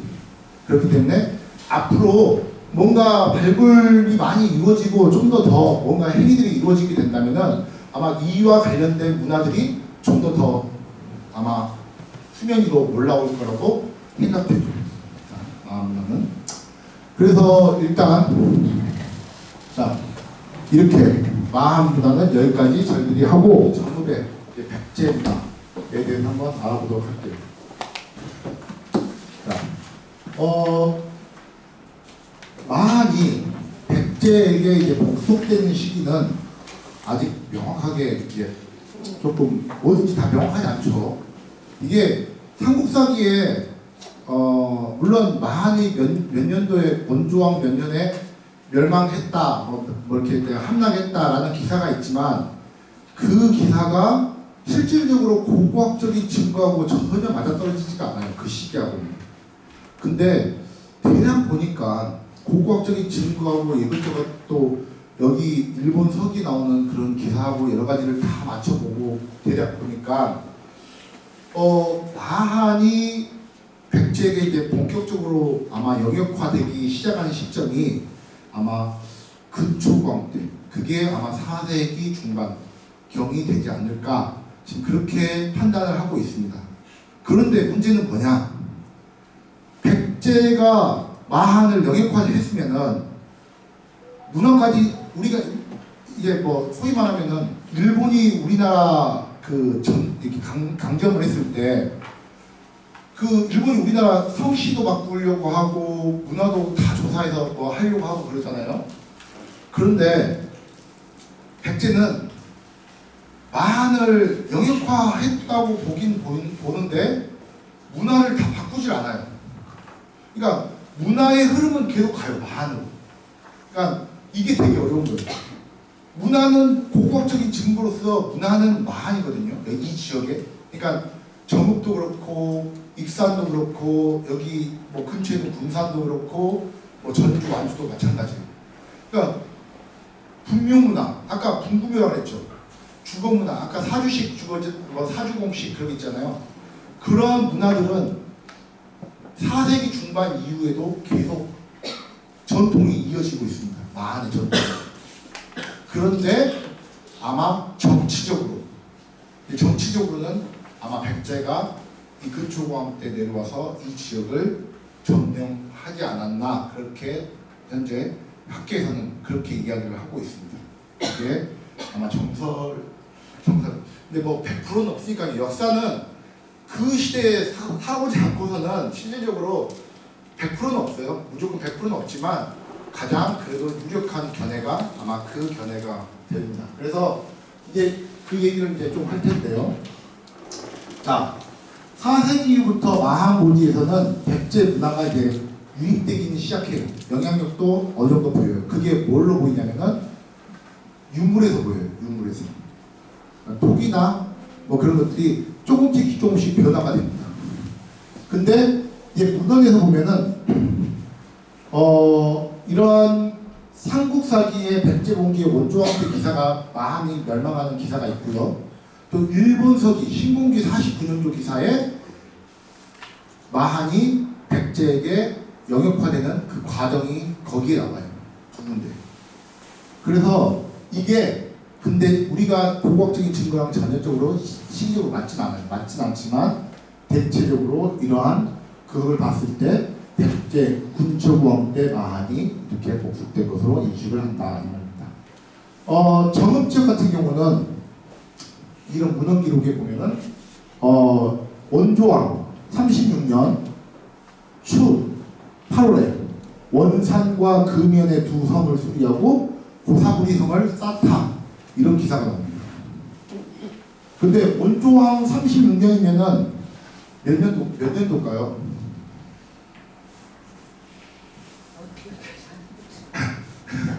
저도 정확하게 계산이 안 되는데 BC에서 넘어가서 기원 후 아마 20몇 년 정도 될 겁니다.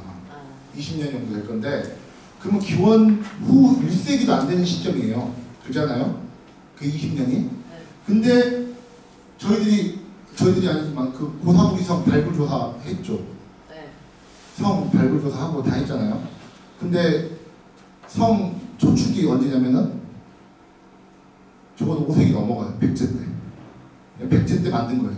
그러니까 고사부리성을 쌓는 기사는 결국 원조왕 때 나오곤 있지만 그 기록, 초기 기록이 정확하게 뭔가 고각적인 증거랑 일치하지 않는다. 그런다고 뭐 고사부리성을 다른 데로 비정하기에는 여기에 있는 고사부리성이 너무나도 지명적으로도 명확하기 때문에 그거는 부정할 수는 없고요. 그리고 이제 신공기 49년도 기사를 보면은 이 기사 백제와 왜가 합신하여 가야 칠국을 평정하고 서쪽으로 돌아 고개진에 이르고 남만 친미다래를 거룩하여 백제에게 하사했다는 내용과 치쿠마나 기코와 백제 왕만이 백제국에 이르러 그래서 벽지산에 올라서 맹세하고 다시 고사산에 올라 백제왕이 맹세한 내용이 전해지고 있습니다. 그러니까 여기서 중요한 것은 벽지산과 고사산이죠.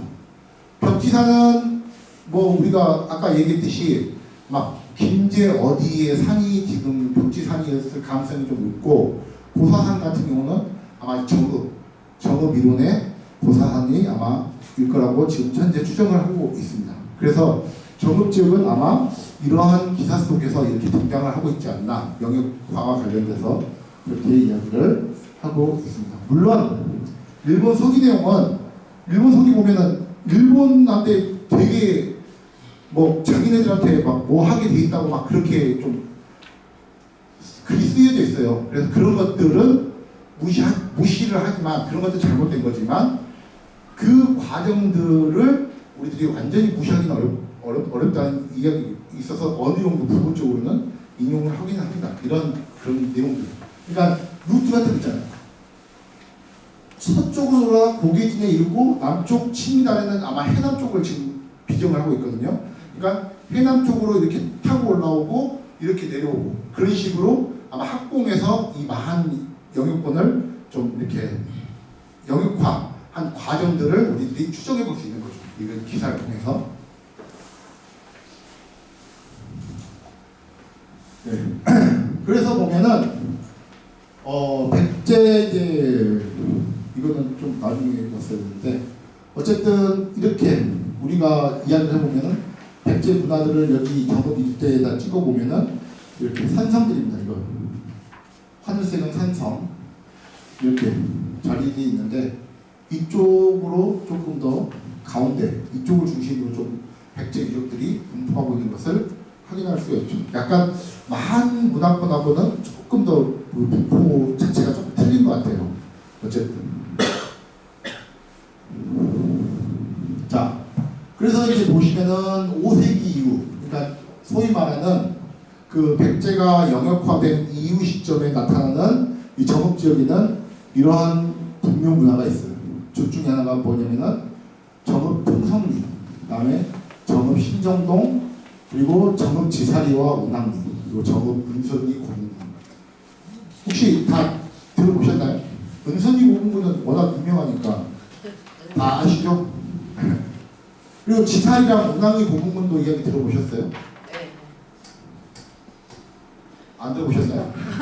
저만 들어봤는 거. 이게 지금 노란색으로 표시된 것은 뭐냐면은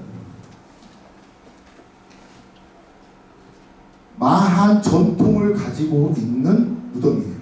그러니까 시기는 같은 거의 비슷한 백제의 영역화된 시기인데 약간 마한 전통을 가지고 있는 무덤들은 노란색으로 표시해 놓은 거고 빨간색은 전형적인 백제 무덤을 제가 빨간색으로 표시해 놓은 겁니다. 그래서 보면은 정읍 지사리 문왕리가 약간 마한 전통을 갖고 있는 무덤, 그리고 이 빨간색 신정동 통성리 은선리는 전형적인 백제 무덤, 이렇게 생각하시면 될 것 같아요. 그리고 최근에 자료를 하나 봤는데 여기 정읍 공평동에 약간 이 노란색으로 표시할 수 있을 만한 무덤이 하나 나왔더라고요. 그래서 조금 이따 자료를 한번 볼게요.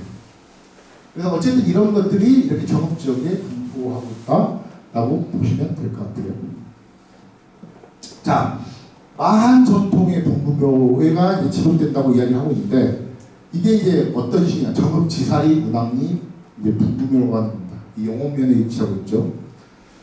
보시면은 무덤이 상당히 커요. 구름이 이렇게 나지막한 구름이 있는데 여기에 A, B, C, D, E 5개의 고분이 이렇게 위치하고 있어요. 블록블록블록한 게 하나 있죠. 네. 근데 이게 발굴이 안 됐습니다. 아직 좀 아쉬워요. 하나로 발굴이 정확하게 정식으로 됐으면은 좀 더 이게 밝혀졌을 텐데 이게 아마 문중하고 관련이 좀 깊은 것 같아요. 문중에서 허락을 안 해주는 것 같아요. 그래서 아직 발굴은 못 하고 있는데 근데 이게 어떻게 드러났냐면요. 원래 이제 분부는 있었겠죠. 분부는 있었는데 여기 도로가 이렇게 도로가 확장하면서 그 고분은 일부를 훼손했어요. 훼손했는데 그 훼손하는 과정에서 거기 안에 있던 그 석축묘가 그러니까 돌로 만든 무덤이 깨져서 나갔어요. 그래서 그것이 발견된 거예요. 그래서 그것만 확인됐을 뿐 구체적으로 여기는 아직 발굴 조사가 이루어지지 않았습니다. 그래서 정확하게 어떠한 무덤이 있고 어떠한 형태가 있는지 아직 알지는 못해요. 근데 왜 분부묘 이게 마한 전통의 무덤이라고 이야기를 하냐면은 여기 보시면은 평지에 우뚝 서 있죠. 그것도 마한의 전통. 마한 무덤들은 백제로 구름 정상부에 무덤들이 둥성둥성 위치를 하고 있거든요. 백제는 산 사면으로 가요. 산 사면이나 산 기슭으로 가요. 백제 무덤. 근데 마한 무덤들은 정상부에 이렇게 남들 보기 좋게 이렇게 서 있는 것이 백제 마한 무덤의 전통이고 또 하나 아까 성토를 먼저 하고 무덤을 그 위에다 만든다 그랬죠. 그러니까 무덤이 지하에 있는 게 아니라 위에 올라간다 그랬죠. 근데 여기에 있는 무덤들 보니까 내장 시설이 위로 올라가 있어요. 그러니까 지하에 있는 게 아니라. 그래서 이런 부분들 물론 석축묘를 사용하는 것 자체는 마한의 전통은 아닙니다. 석축묘 자체는 돌을 사용하는 것은 백제의 영향을 받은 거긴 받은 거예요. 근데 그래도 그렇지만 나름의 마한의 전통을 유지하면서 백제 문화를 받아들이는 거죠. 그렇기 때문에 아마 여기에 묻힌 피장가는 백제 사람들보다는 아마 거기에 살고 있으면서 나름의 권력을 누리고 있었던 마한의 기층 세력이 백제의 영향을 받아서 아마 무덤을 만든 그게 아닌가 지금 현재 추정을 하고 있습니다. 근데 운항리도 마찬가지. 운항리 분부에도 보면은 이렇게 구름 정상부에 이렇게 살짝 솟아 있어요. 그렇게 크진 않는데 이렇게 솟아 있고 여기는 약식으로 발굴을 했어요. 발굴해서 보면은 무덤이 여기 위에 올라가 있죠. 지금 여기 위에. 꽤 오래전에 발굴을 했어요. 그래서 이것도 솔직히 재발굴이 필요하긴 합니다. 그래야 어떻게 쌓았는지 어떻게 만들었는지를 확인할 수 있어요. 근데 아직 발굴은 안 되고 있지만 어쨌든 이렇게 올라가고 있고 여기에 흙을 먼저 쌓고 무덤이 위로 올라간다. 이런 것들은 마한 전통. 근데 여기에 석축묘가 들어간다. 이거는 백제의 영향을 받았다. 그러니까 백제 시기의 마한 전통의 분부묘라고 이야기를 하고 있죠. 이들은 아마 마한 세력의 기층. 원래 토착 세력, 그러니까 여기에 살고 있는 토착 세력인데 나름 백제 때 이제 영향력을 발휘한 거죠. 그리고 중요한 게 뭐냐? 자, 이거예요. 이게 용하고 용문 투조 과판이라고 하는데 허리띠 이 장식하는 거예요. 허리띠 장식하는 건데 이 용 문양이에요. 용 문양. 그리고 투조가 돼가지고 이렇게 금동으로 되어 있는데, 자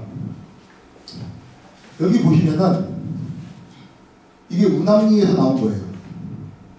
그리고 이게 연기 지금 세종시에서 발굴해서 나온 겁니다. 이게. 그리고 일본의 시치칸 고분에서 여기서 나온 거예요. 똑같아요. 세 개가. 금동 이게 과대 장식이 똑같은 문양이 똑같이 나오고 있는데 각 다른 지역에서 결국 이거는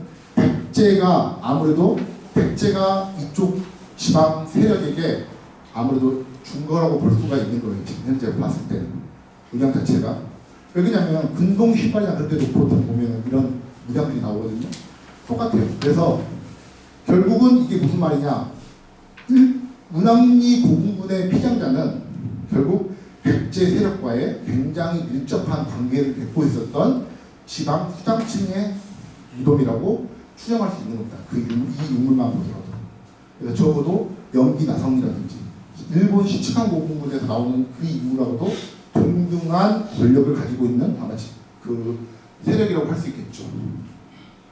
자, 근데 자 이거는 이제 조금 뭐 어려운 내용이긴 한데, 저는 왜 이 운항리와 지사리 고군군이 이 정읍 영옥면 고부 지역에 위치하고 있으면서, 이게 이제 보통 기원 후 정확한 시기는 모르지만 이 유물이 등장하는 시기가 4세기 말에서 5세기 초 정도거든요.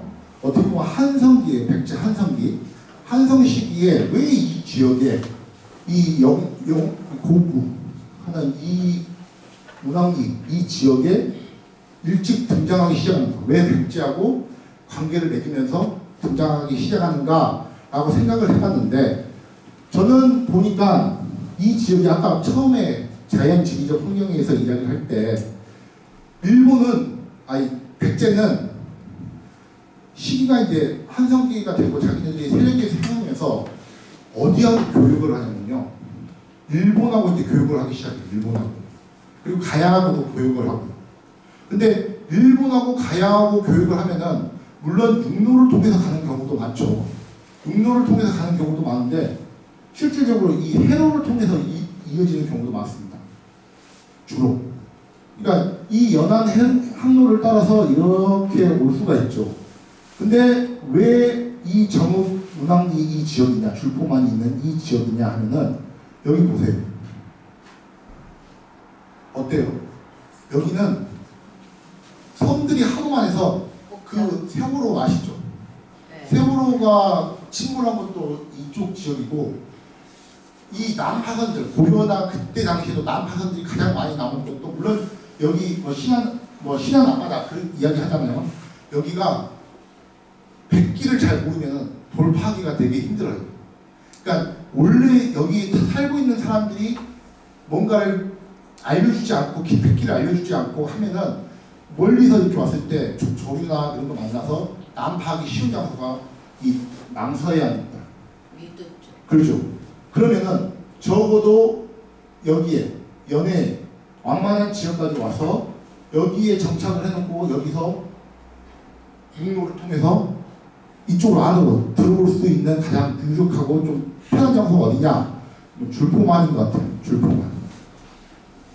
그래서 왜 이 정읍 운항리 지사리 이 사람들이 백제와 빨리 관계를 맺고 좀 더 그러냐 한다고 생각하면, 백제가 적어도 이 지역을 빨리 좀 더 영역화해서, 그러니까 좀 더 이 사람들을 내편화시켜서 여기를 내가 교통의 좀 이용로로서 사용하기 위한 방편으로서 이 사람들과 관계를 맺지 않았나, 그렇게 생각을 하고 있습니다.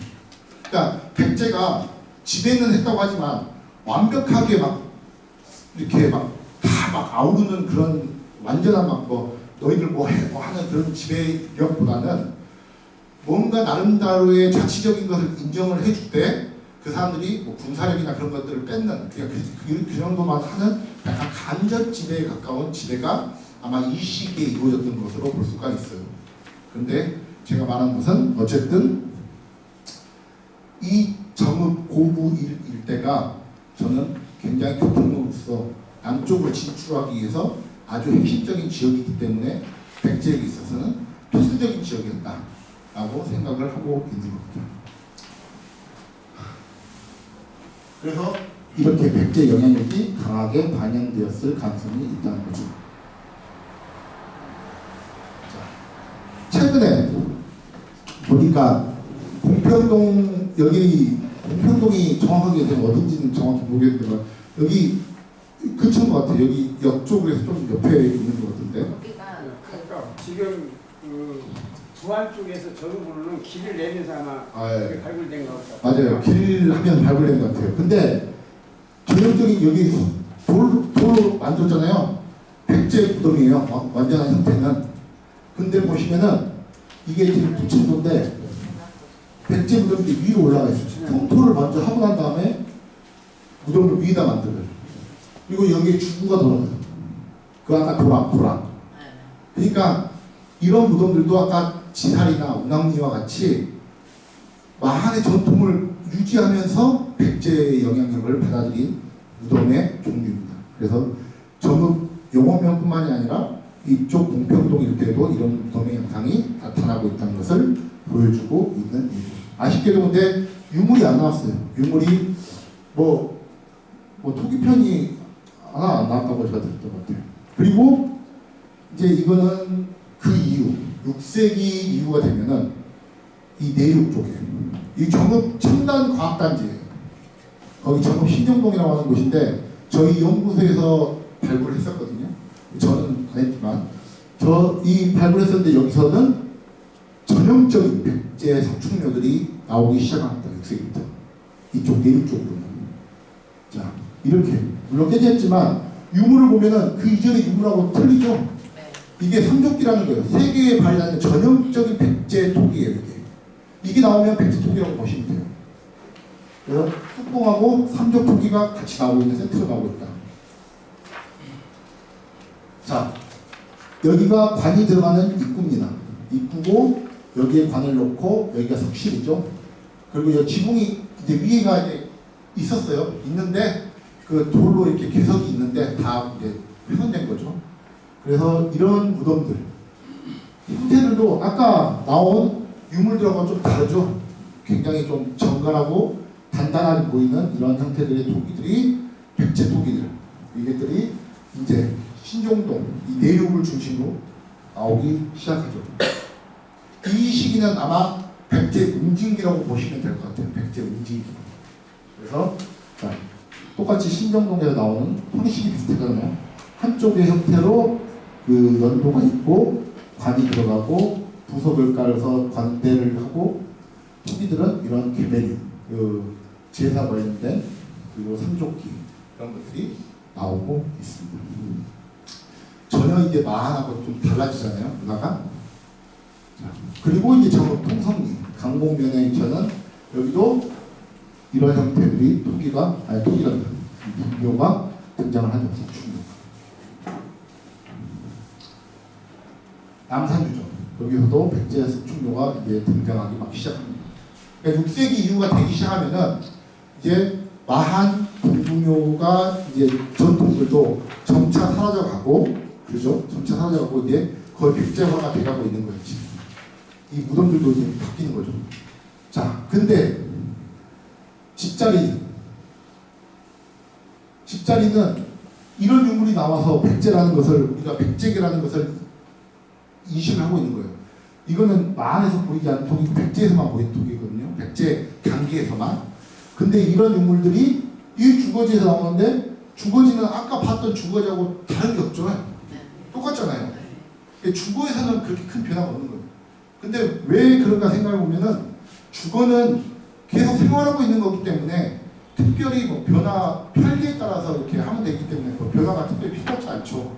근데 무덤은 뭐예요? 무덤은 전통이잖아요. 자기 전통. 전통이 바뀐다는 것은 새로운 문화가 뭔가 침투해서 뭔가의 변화를 이룬다는 뜻이거든요. 그렇기 때문에 분묘 문화는 변한다는 것은 결국 이 시대가 변한다는 것을 의미하고 있는 거지만 주거 문화는 결국 생활하고 관련이 있기 때문에 그렇게 크게 변화는 이루어지지 않는 게 일반적인 흐름입니다. 고학적으로 그래요. 자, 그리고 이제 여기 보시면 이제 백제 사비기가 되면은 자, 정읍 은선리와 도계리 여기에 보시면 이 영호밀 때 지표조사를 통해서 백제 석축묘가 300기 이상이 여기서 나오고 있어요. 아마 국내에서는 거의 최대에 가까운 그 백제 석축묘가 여기에 분포하고 있다고 이렇게 알 수 있습니다. 이게 여기 은선리 일대 이산과 그리고 그 맞은편에 사는 그 금사동 산성이 있는 이산과 이산 일대에 이 많은 석축묘들이 분포를 하고 있어요. 자, 이게 점을 찍은 거예요. 보시면 이 노란 점 위치한 곳이 다 그 백제 석축묘들이 다 존재하고 있는 곳입니다. 이게 한 개만 존재하는 게 아니라 군집이 존재하고 있다는 뜻이에요. 군집이. 어디에? 자, 보시면은 여기가 고사부리성이 있는 위치예요. 고사부리성. 그리고 여기서 바로 고사부리성 뒤쪽으로 여기가 은선리 도계리 고분군이고 여기가 지금 금사동 산성에 있는 곳인데 이게 산 이름이 없더라고요. 산 이름은 득둥산이라고 보통 이야기를 하는데 어쨌든 이 천태산은 좀 더 은선리 쪽이 천태산. 네, 그렇죠. 그 아래쪽 밑에 금사동 산성 있는 쪽은 산명이 없고 뒷둥산이라고 부르더라고요. 뒷둥산. 어쨌든 이 일대에 적어도 백제 석축묘가 300기 이상이 존재하고 있다는 것은 대규모의 백제가 아마 이쪽 우리가 중방성이라고 얘기했죠. 고사거리성을 중심으로 이 일대에 큰 영역권을 이루고 있었다는 것을 분명하게 보여주는 증거라고 할 수가 있는 것입니다. 이게 이제 거기 올라가 보신 적 있으실지 모르겠지만 거기 은선리 고분군 길 따라서 이렇게 올라가면은 군데군데 이런 식으로 무덤들을 다 볼 수가 있어요. 다 지표상에 노출이 되어 있는 겁니다. 그래서 보시면은 형태들이 판석 같은 형태를 따서 이렇게 잘 만들죠. 이런 거 같은 경우는 이 18 같은 경우는 진짜 이거는 나름 잘 만든 굉장히 판석을 잘 짜서 만든 석실이에요. 이런 것은 어떻게 보면은 지금 보니까 제가 이제 익산 쌍릉 대왕릉을 발굴 조사를 했거든요. 그리고 이제 백제 중앙의 석실들을 보면은 좀 고위급 왕릉 그리고 귀족들은 특징이 뭐냐면은 무덤에 돌을 많이 쓰지 않고 크게 그리고 잘 짜요. 그래서 좀 무덤이 굉장히 친하게 생긴 것은 좀 잘 만든 무덤들은 확실히 높은 사람들이 묻힌 겁니다. 근데 여기서도 보면은 약간 무덤들이 조금 조작한 것도 있고 이런 식으로 잘 만든 것들도 있어요. 그래서 아마 그거는 좀 더 연구를 진행해 보면은 그거에 따라서 아마 그 고리직 그리고 뭐 위치 신분을 좀 더 짐작해 볼 수 있는 근거가 되지 않을까 생각을 합니다. 어쨌든 굉장히 많은 이러한 형태의 백제 말기 전형적인 석축묘 형태들이 여기에 나오고 있는 거죠. 자, 여기에서 이제 정식으로 발굴된 것은 아마 3개가 있습니다. 3개. 하나는 은선리 C-12호분이라고 해서 이게 산사태 때문에 비가 많이 왔고 한번 쓸려가지고 이게 노출돼가지고 긴급 수습 조사를 했는데 그때 위에 개석 위로 점토를 이용해서 밀봉하는 적이 확인됐어요. 점토를 통해서 밀봉을 하고 안에 석실을 이렇게 잘 짜맞췄죠. 그런데 조금 조잡하긴 하지만 그래도 이 정도면 큰 돌을 이용해서 잘 가공했습니다. 근데 안에서 고려시대 청자가 나왔어요. 이게 왜 그럴까 그랬는데 아마 저희들이 추정할 때 이건 어쨌든 전형적인 백제 무덤이긴 하거든요. 근데 아마 고려시대에 무덤을 좀 약간 재사용한 게 아닌가 지금 현재 추정을 하긴 해요. 근데 이런 예가 이거는 C-25분, A-36호분인데 제가 이제 은선리 그 발굴을 이 2개를 담당했었습니다. 와서 그래서 조사를 제가 했었는데 하나는 굉장히 잘 짜맞췄어요. 근데 이거는 이제 위가 사각형, 단면이 사각형 형태인데 딱 한 사람이 들어갈 정도. 한 사람만 딱 들어가서 할 정도고 입구를 보면은 여기다 문주석을 딱 세우고 여기 입구를 두 매를 딱 이용해서 막았어요. 그래가지고 아쉽게도 도구는 했지만 바닥에 부석까지 쫙 까는 거 보면 상당히 잘 만든 무덤이긴 합니다. 그래서 이러한 무덤 형태도 있고 또 C-20 부분이라고 해서 이건 상대적으로 조금 큰데 여기 보시면은 단면이 육각형이에요. 단면이 육각형이고 이렇게 두 매, 여기는 두 매, 여기도 이렇게 사면석을 이렇게 이용해서 만들고 한쪽에다가 입구를 만들었죠. 이렇게. 근데 이 C-20 부분도 여기에서 청자가 나왔어요. 청자가 한 개 나왔어요. 그래서 저희들이 처음에는 의아했는데 여기 보니까 내부는 이미 도굴이 된 상태였고 여기 보니까 여기다가 따로 무덤을 입구에다 썼더라고요.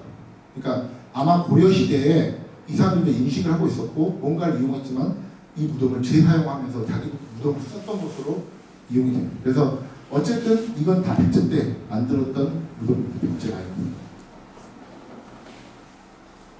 자, 거기 이 고분군이 그렇게 많은 고분군이 존재할 수밖에 없었던 이유 중에 하나는 바로 백제의 중방성인 고사부리성이 거기에 있었기 때문이죠. 백제는 오방이면 가장 높은 단위의 행정구역이에요. 북방성, 동방성, 서방성, 남방성, 중방성. 근데 이제 각각의 위치가 어느 정도 다 비교는 되어 있는데 그나마 가장 확실한 것은 북방성하고 중방성입니다. 중방성은 고사부리성, 북방성은 웅진성. 웅진성은 어디? 공주예요. 그래서 여기에 명확한 지점을 알 수가 있죠. 그리고 이건 아까 이제 했던 얘기인데, 그리고 이제 고사부리성에 대해서는 이게 원래 금사동 산성이냐, 아니면 거기 또 은선리 토성이 또 하나 있거든요. 그 주변에 은선리 토성이냐, 아니면 고부 구읍성이었던 거기가 원래 고사부리성이냐, 그건 논란이 되게 많았어요. 정확하게 성의 위치가 어디냐, 그거에 대해서 논란이 많았는데 발굴 조사를 통해서 명확하게 이제 그 지금 고부 구읍성 자리가 그 고사부리성의 가능성이 굉장히 높아졌죠. 그래서 보시면 이게 고사부리성의 둘레의 형태입니다. 보시면은, 그리고 여기서 이렇게 북문 나왔는데 여기 백제의 전형적인 문의 형태예요. 어금문. 문이 서로 이렇게 엇갈림이 나 있다고 해서 어금문이라고 해요. 왜? 이게 엇갈리게 이렇게 돼 있으면은 밖에서 이렇게 문을 보면은 성벽이 그냥 쭉 이어지는 것처럼 보여요.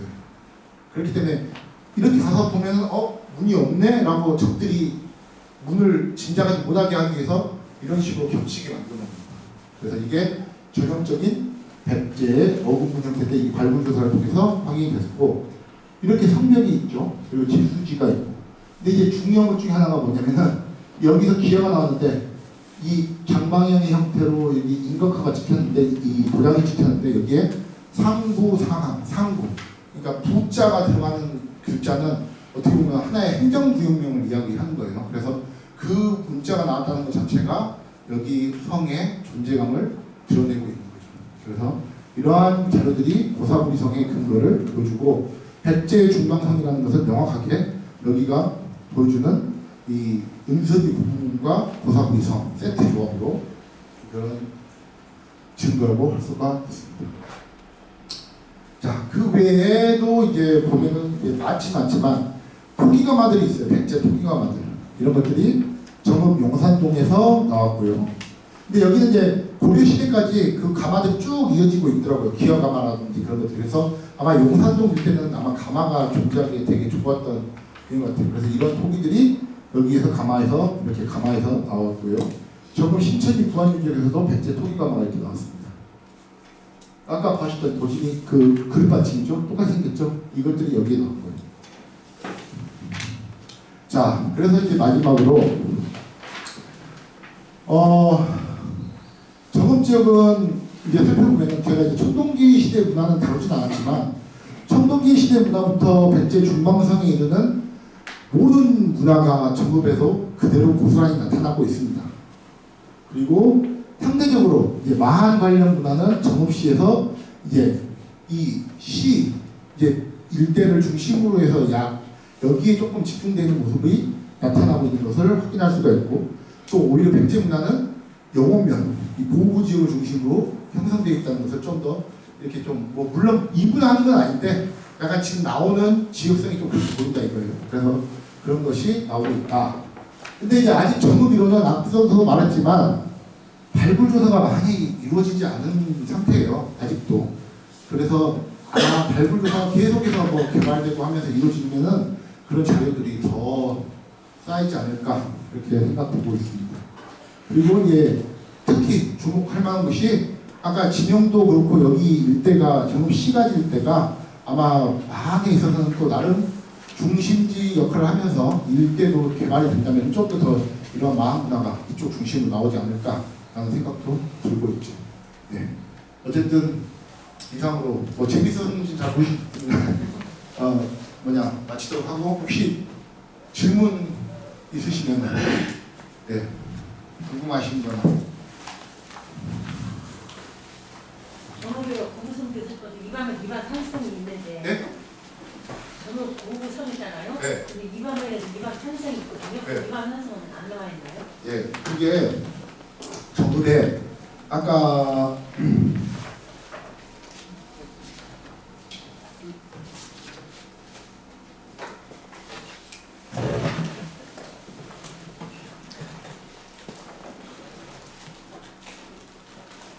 보시면은 이 하늘색으로 표시된 부분이 다 산성이에요. 그러니까 산성은 되게 많아요.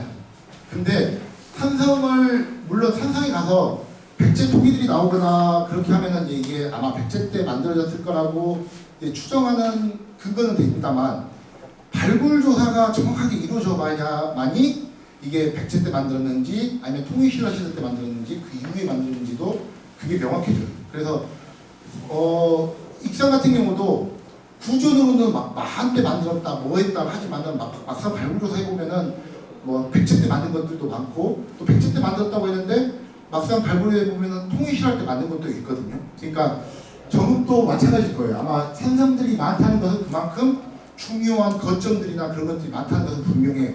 근데 이제 고사부리성 같이 명확하게 발굴 조사가 돼야지만이 성격이 명확해진다. 그렇게 아마 알 수 있고요. 그래서 그 산성도 분명히 있지만 그것도 발굴 조사가 되면은 아마 성격이 어떤 역할을 했는지 그게 명확해질 것 같아요. 네. 또 하도 자세하게 하셔서 질문이 없어요. 네, 아니 저는 재밌게 들으셨는지 잘 모르겠습니다. 저는 나름 아마 마한 문화에 대해서 잘 못 들으셨을 것 같아서 마한 문화나 이런 것들은 이제 자료를 이제 어떻게 이렇게 소개를 해야만이 알 수 있는 거거든요. 그래서 어떻게든 뭐 재밌게 들으셨다면 저야 뭐 감사하죠. 네. 마음이나 작품을 기회가 별로 없어요. 그렇죠. 네. 네, 그러면 이상으로 마치겠습니다. 네, 감사합니다.